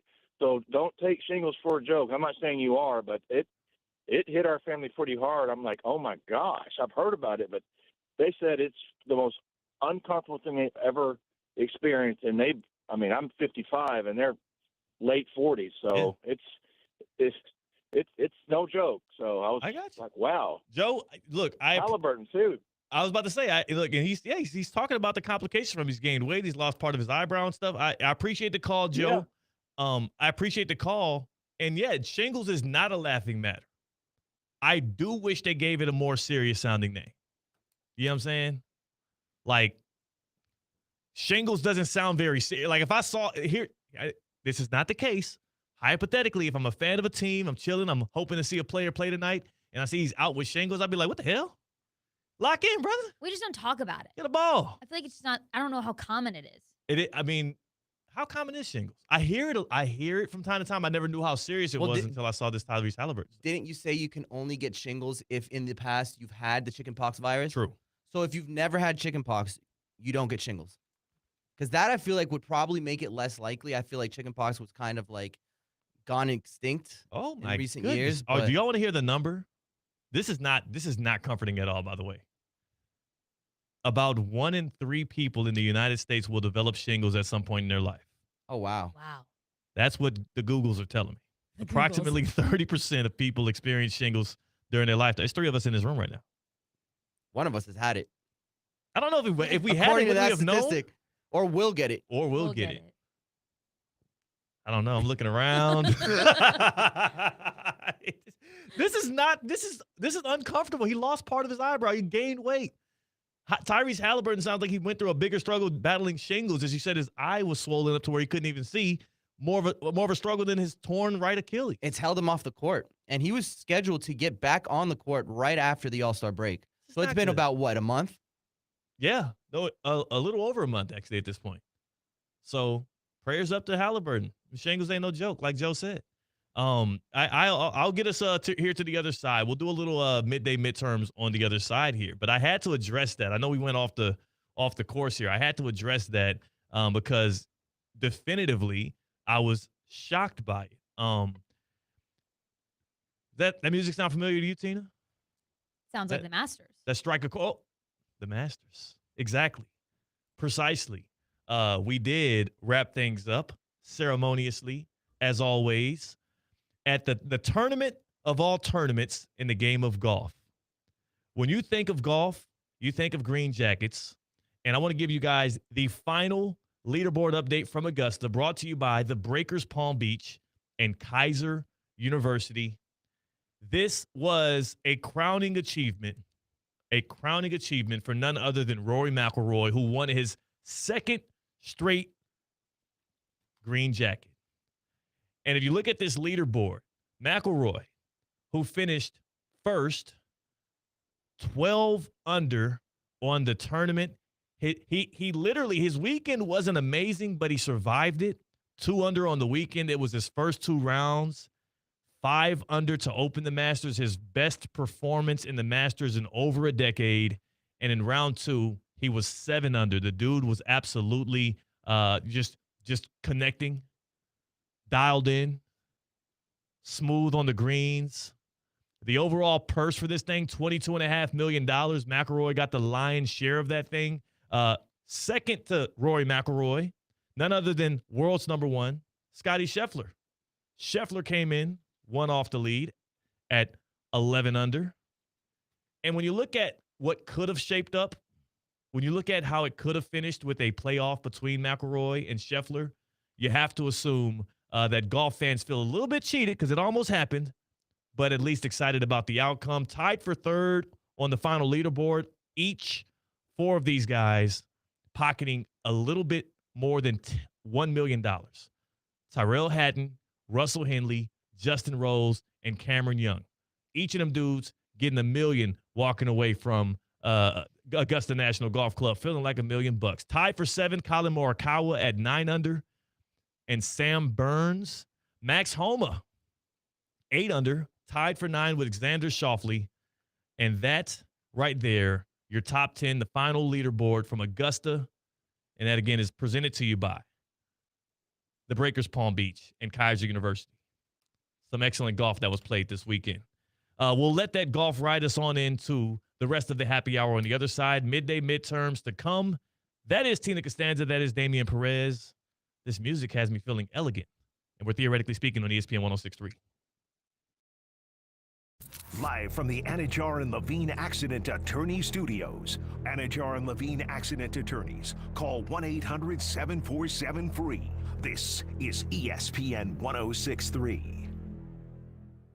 Steph Prince here, General Manager of ESPN West Palm, and I'm here to talk about printing. Banyan Printing and Signs is ESPN West Palm's official print partner, and they are nothing short of amazing. Their quality is top-notch, their turnaround time is quick, and their team is helpful, which makes a huge difference. For over 10 years, ESPN West Palm has trusted Banyan Printing with our brand, so if you're looking for a printing partner, they are the best. You can find them online at banyanonline.com or give them a call at 561-586-6220. Hi, it's Evan Cohen from Unsportsmanlike. Your new home for the back-to-back Stanley Cup champion Florida Panthers is ESPN 106.3. Tonight, it's that time of year when New Yorkers start heading back home, except for the Rangers, who are sticking around to face the Panthers. We go live at 7 here on ESPN 106.3. Good Karma Brands is proud to be an equal opportunity employer, providing equal employment, development, and advancement opportunities to all teammates and applicants.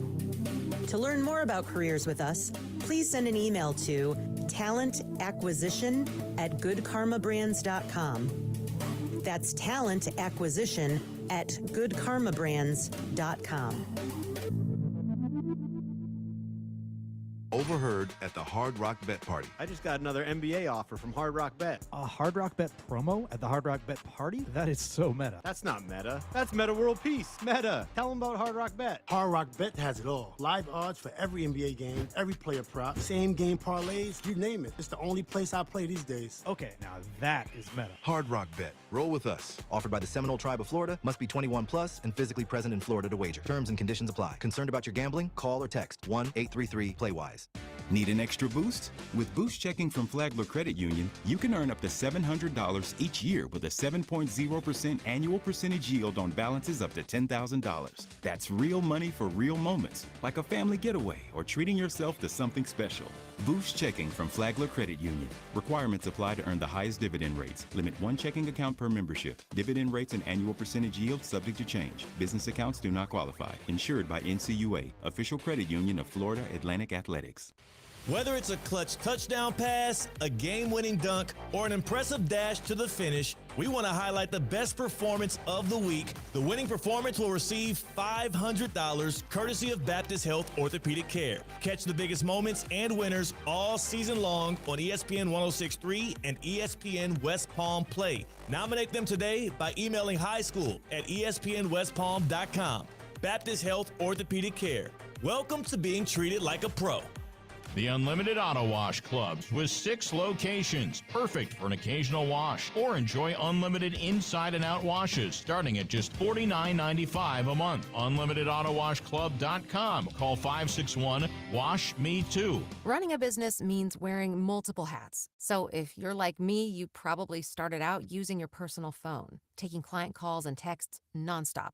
As my business grew, I needed something smarter. That's when I switched to Quo, the #1 business phone system. Quo works right on your phone or computer. No carrying 2 phones, no clunky landline, just one easy app you can try for free. Your team can share one number and handle calls and texts together like a shared inbox. Any teammate can jump into the conversation so customers get faster responses. And Quo's AI assistant summarizes your calls and responds to customers 24/7, so you never miss a lead or opportunity. All this starts at just $15 a month. That's basically 2 coffees. You can even keep your current business phone number. Find out why 90,000 businesses trust Quo. No missed calls, no missed customers. Try Quo for free at quo.com/sports. That's quo.com/sports to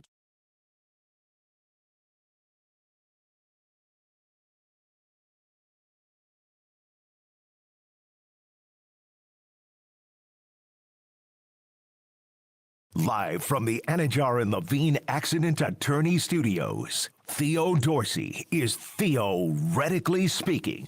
Streaming live on YouTube, here's Theo Dorsey. It's Emotion Monday here on Theoretically Speaking, ESPN 106.3 FM. Tell your smart speaker to play ESPN 106.3. Also, stream us live on YouTube at ESPN South Florida.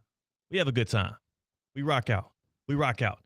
You know what that ESPN app does. It gets you the best of the best right in your palms. And with Xfinity, if you've already enjoyed ESPN as part of your TV lineup with the live games, the daily sports coverage, and, of course, the expert analysis, now the ESPN Unlimited plan is available at no additional cost, giving you access to additional ESPN content right in your ESPN app, including more must-see action like WWE premium live events, on-demand programming, and originals to explore. Visit Xfinity.com/your subscriptions to activate ESPN Unlimited access. Then start watching in the ESPN app. More from ESPN, all in one place.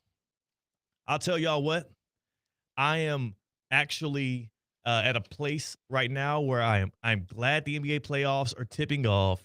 I am noticing as the TV is shifting back and forth. My remote controller shifting back and forth from my wife's control to my control.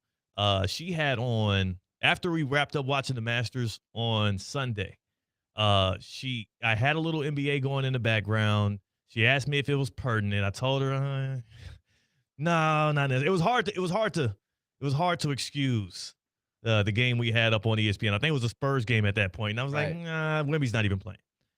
So I was like, you got it. And then we have 2 things we watched last night. One of them was this show, Temptation Island, I believe is the name of this show. Silly little romantic dating show thing. People like walk onto an island with their significant other, and they're having a shaky relationship. And the whole premise of the show is our relationship is going terribly. We don't trust each other. We don't necessarily know if we want to have a life together. We're gonna ultimate test. Yeah. We're gonna go to this island, and they're gonna throw a lot of hot women at me. They're gonna throw a lot of good-looking dudes at you. We're gonna separate for 2 weeks, and if we really love each other, we'll come back. It's like the whole thing they say: if you really love something, let it go, and it'll come back to you. So that was the premise of that show. Newsflash, Damien, didn't work out well for all the couples. I was gonna say, I don't know if that's what they meant when they came out with that saying. That sounds like a recipe for basically losing your significant other. Right. Especially if you're already in a rocky situation with them. Right. This doesn't have to do with insecurity. This is more of your relationship is already hanging on by a thread. So would. And you drop in that little bit of, I guess, chemical that doesn't need. Yeah. And it's over. Explosion there. What I was trying to tell my wife too is, I'm like, why are you signing up for Temptation Island when life is already Temptation Island? It's not like we live in the 60s. Like, if you want temptation to test your relationship, you do not have to go to an island and have the women curated for you. This is the world itself right now has all of that for you at the touch of your fingertips, as well as out here in these streets, as the kids call it. You know what I'm saying? So I'm like, this is a weird premise for a show. It didn't work out for anybody, whatever. The other thing that she threw on was Euphoria, which I guess came back on HBO. So fun times for me. When the NBA playoffs get going, especially post this play-in. You're paying your dues now, in other words. You see what I'm saying, dog? You know what I'm saying? Your boy's savvy. Your boy's, I know the game. I know it well. Might as well have written it.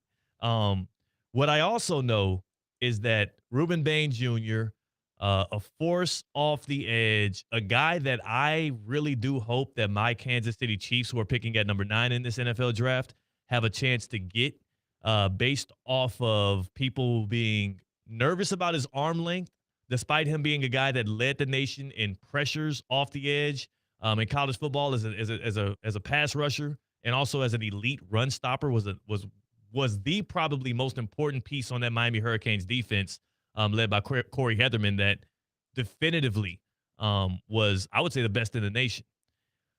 Ruben Bain had the story come out over the weekend that he was involved in that 2024 accident. Again, it's not new news, but it's been resurfacing here. And this from ESPN.com's David Hale, former Miami defensive end and 2026 NFL draft prospect Ruben Bain Jr. was involved in an auto accident in 2024 in which a passenger later died because of injury sustained in the crash, according to a report published Sunday. Bain was cited for careless driving for the incident that occurred at about 4 a.m. local time, March 17, 2024, on I-95 northbound in Miami, according to documents obtained by the Reed Optional. And the details of it as follow outline that he was with some Miami Hurricane teammates and a young woman. That 22-year-old young woman ended up passing after being in a coma for a while. All of that induced by the accident. I thought it was weird that this report came out, specifically because it's not new news. Like when I saw the headline, my heart dropped because the first thing I thought was, "Oh my gosh, Right. like what just I'm thinking this is something that actively is going down." Right. But it's something from 2 years ago. It's still a developing topic. That's what you thought. Yeah, I thought it was something that we just learned about. But again, it happened quite some time ago. There are statements put in this from the family of the young woman that passed and everything. So again, it is a very tragic situation, and it is insanely sad that somebody lost their life in this. There was a statement actually in this article. It outlines the statement that the Reed Optional put out from the family of the young woman who passed. Her name was Destiny Betts, and her family said it was a tragic accident, and they said, quote, "We wish Mr. Bain the best as he continues his life and career." So it doesn't sound like there's any ill will from the behalf of her family either. But more importantly, Damian, as I view this, I wonder if this at all skews Ruben Bain's already volatile draft profile, his ability to get picked as highly as possible, because that can affect his money. It also can affect his destination. Damian Woody, ESPN NFL analyst, former football player himself, he talked about how this storyline coming out could impact Bain, who already had a lot of questions about his arm length. This is not new news. This is something that's been out there for quite some time. All these NFL organizations have vetted this whole thing, done their homework, and it's like it's not an issue. And so it wasn't like the young man was intoxicated or anything like that. It was an accident. I don't think it's a knock on his character or anything like that. So I don't think it knocks him from a draft prospect. If you're an organization and you like Ruben Bain, if you want to draft him somewhere in the top 10, then you're going to draft him in the top 10. I really do think that Ruben Bain is going to end up being the steal of this NFL draft. We know Fernando Mendoza is going number 1 overall to the Las Vegas Raiders. There's a strong feeling that the Jets are either going to go with Arvell Reese, the Ohio State linebacker / edge, or potentially maybe even David Bailey, the edge from Texas Tech. There's a growing feeling around NFL circles that Bain, not because of this incident, but more so because of the fear around his arm length, could end up dropping. And we've seen this happen before in previous NFL drafts where a prospect who, if you were a college football fan, you're like, that boy good. I would hate to be on the other side of him.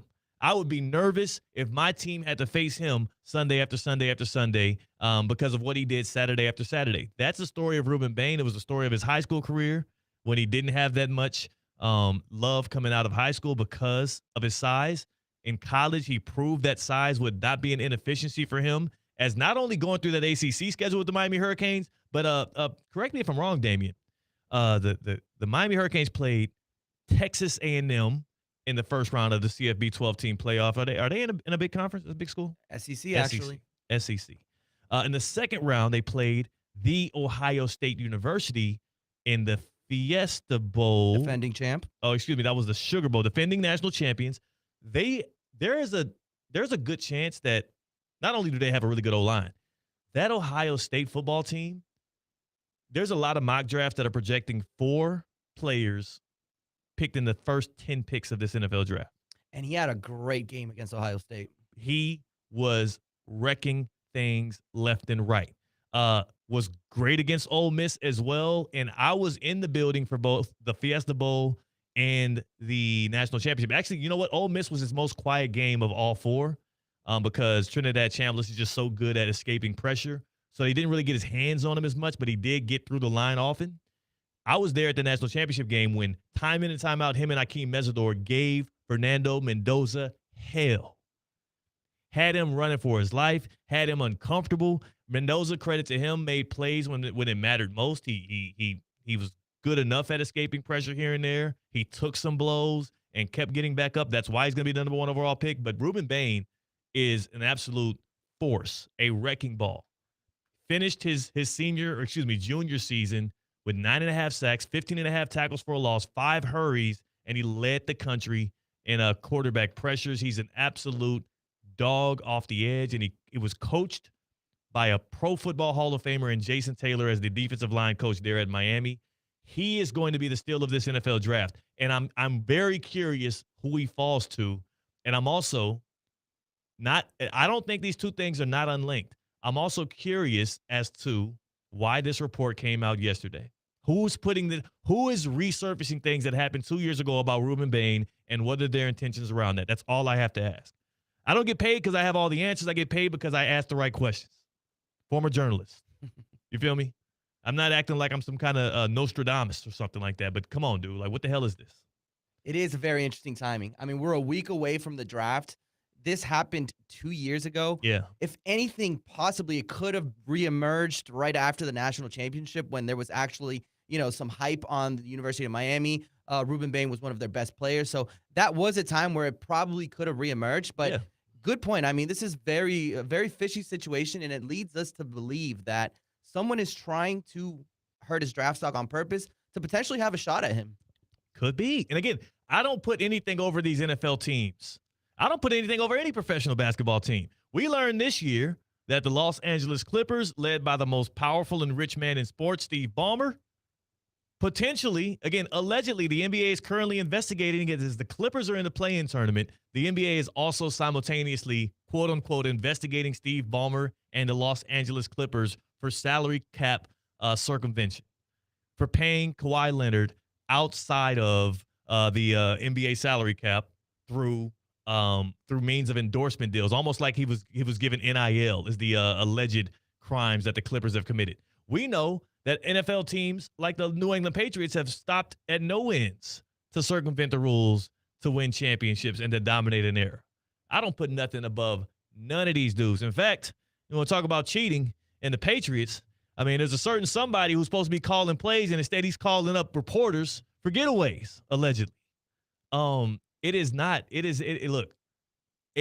above these dudes to be putting things out like this, to be sending out smoke screens like this to impact draft stock. So I'm just curious as to why. And secondarily, I'm hopeful that Ruben Bain ends up in a great spot because I would love to see that guy continue his professional career at a very high level. The Miami Hurricanes is back, dog. And that's the thing. If you do drop in the draft, I understand you always want to be a higher pick. But a lot of the times that means that you're falling to a more favorable situation, maybe a team that's in the playoff hunt, maybe even a candidate. Yeah. And this could be one of those situations for Ruben Bain. Or a contender. You said a candidate? Sorry, a contender. Yeah, I'm about to say, like, guys, they're running for office in there.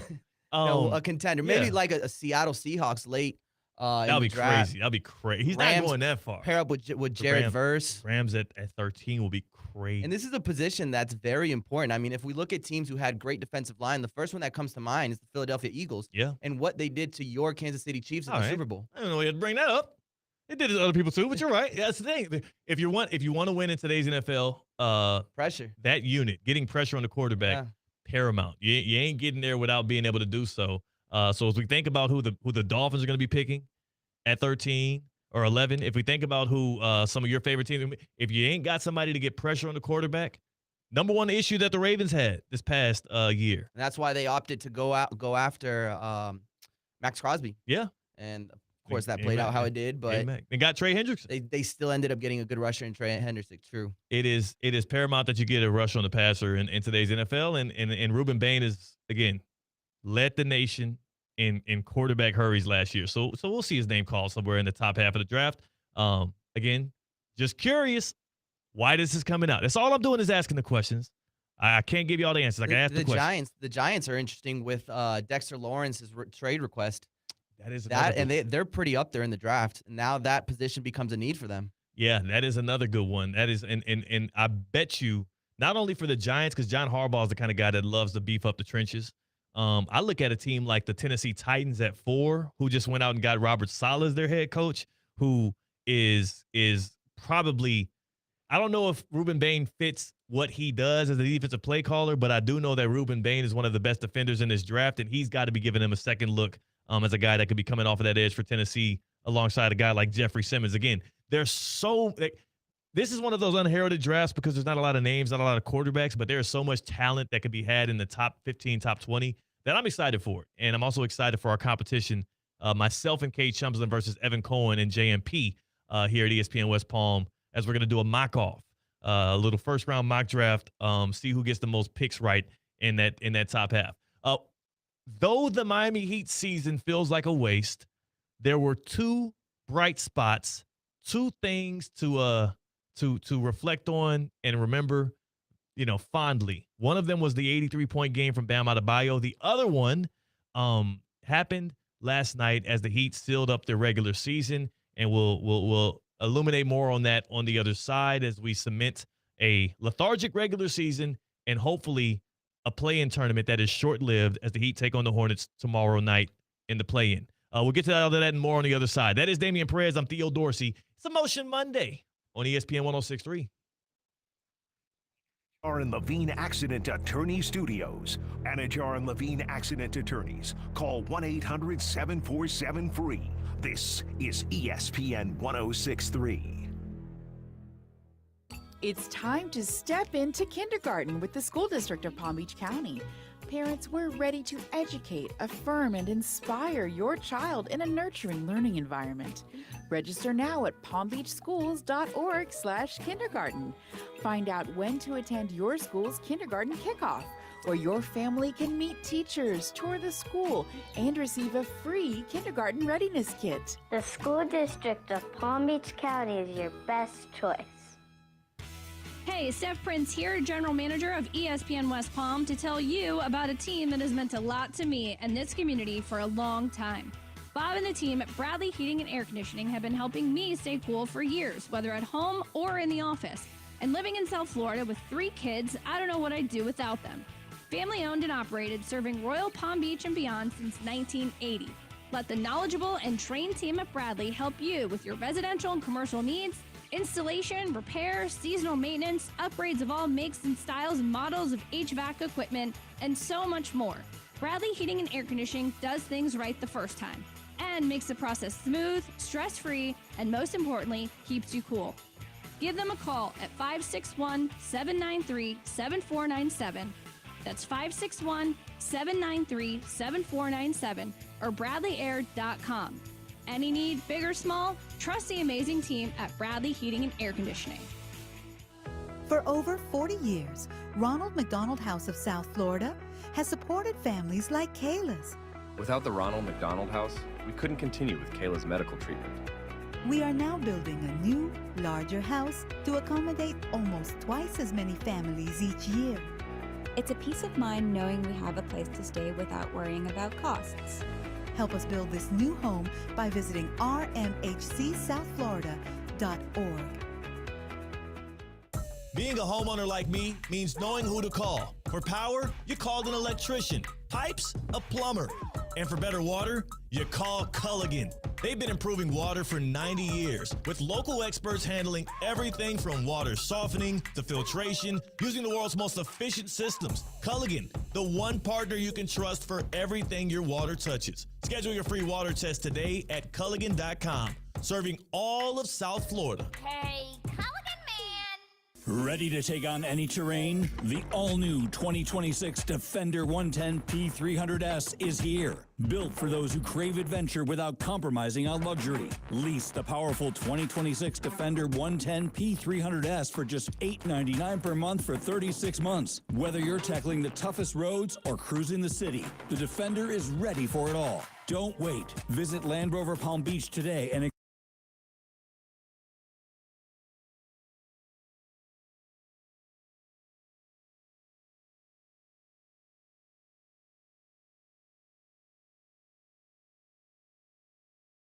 Live from the Anajar and Levine Accident Attorney Studios, Theo Dorsey is theoretically speaking. Streaming live on YouTube, here's Theo Dorsey. The lone bright side from this NBA season for the Miami Heat is going to be the 83-point performance from Bam Adebayo. Last night, he had 25, 10, and 3 in a 143-117 win over the Atlanta Hawks. But that is not the moment I want to highlight from last night's regular season ending win from the Miami Heat. We're going to get to that in just a second here. What I do want to tell you is this morning I was kicking it with my guy Ed Sasso with EDS Air Conditioning and Plumbing. Actually had a little grub, talked a little bit of Miami Heat basketball and South Florida sports. He's a South Florida sports fan, like a lot of you. So he's gone through the ups and downs with these teams, including his Miami Heat. So it's one of the things that, you know, the owner and operator of EDS Air Conditioning and Plumbing and myself have in common. But the thing that Ed and I were going back and forth on today was, I didn't realize this, but 06, yes, that was the same year that Dwayne Wade became Flash, and he and Shaq, led with Antoine Walker, Gary Payton, with Jay Will, led the Miami Heat to their first ever NBA title.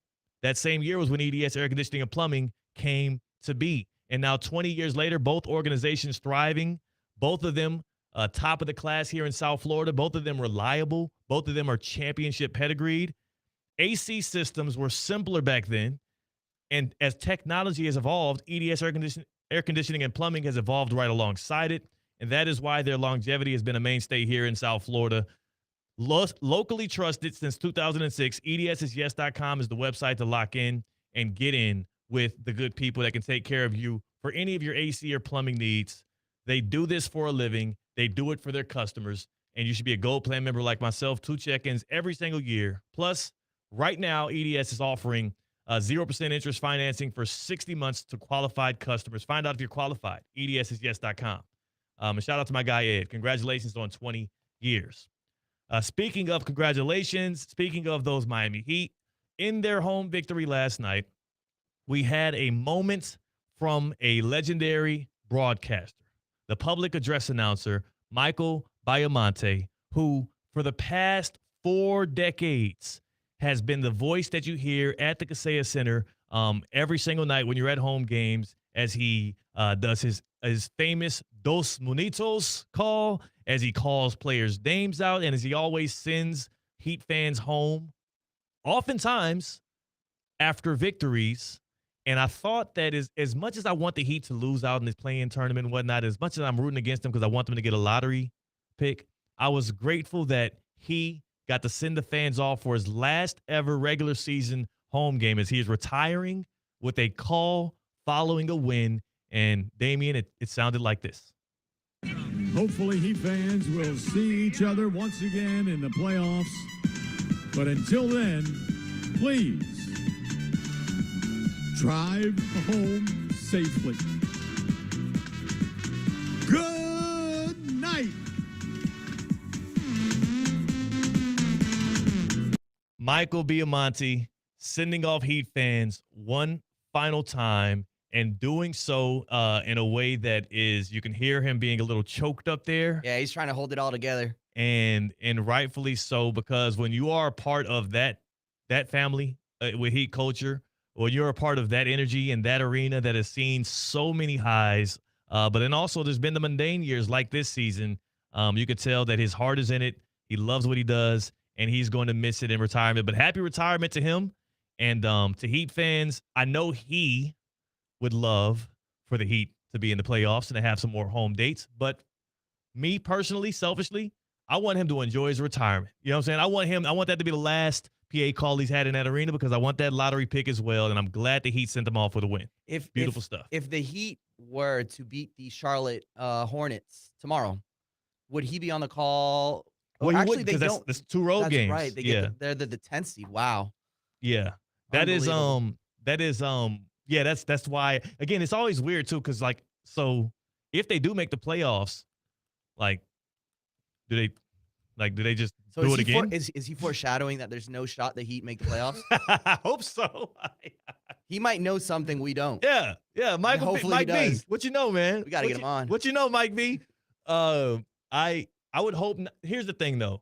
You have to do it in the regular season finale, because you can't predict whether or not. Because if the Heat did assume they were going to make the playoffs and they didn't do it, he doesn't get a send-off. Yeah, he might walk off with no send-off. So it's the proper way to go. Hopefully, it is forthtelling as to how these play-in games will go. Again, that's tomorrow night, though. WNBA draft tonight. Enjoy it. Go in love. Go in peace. Go enjoy.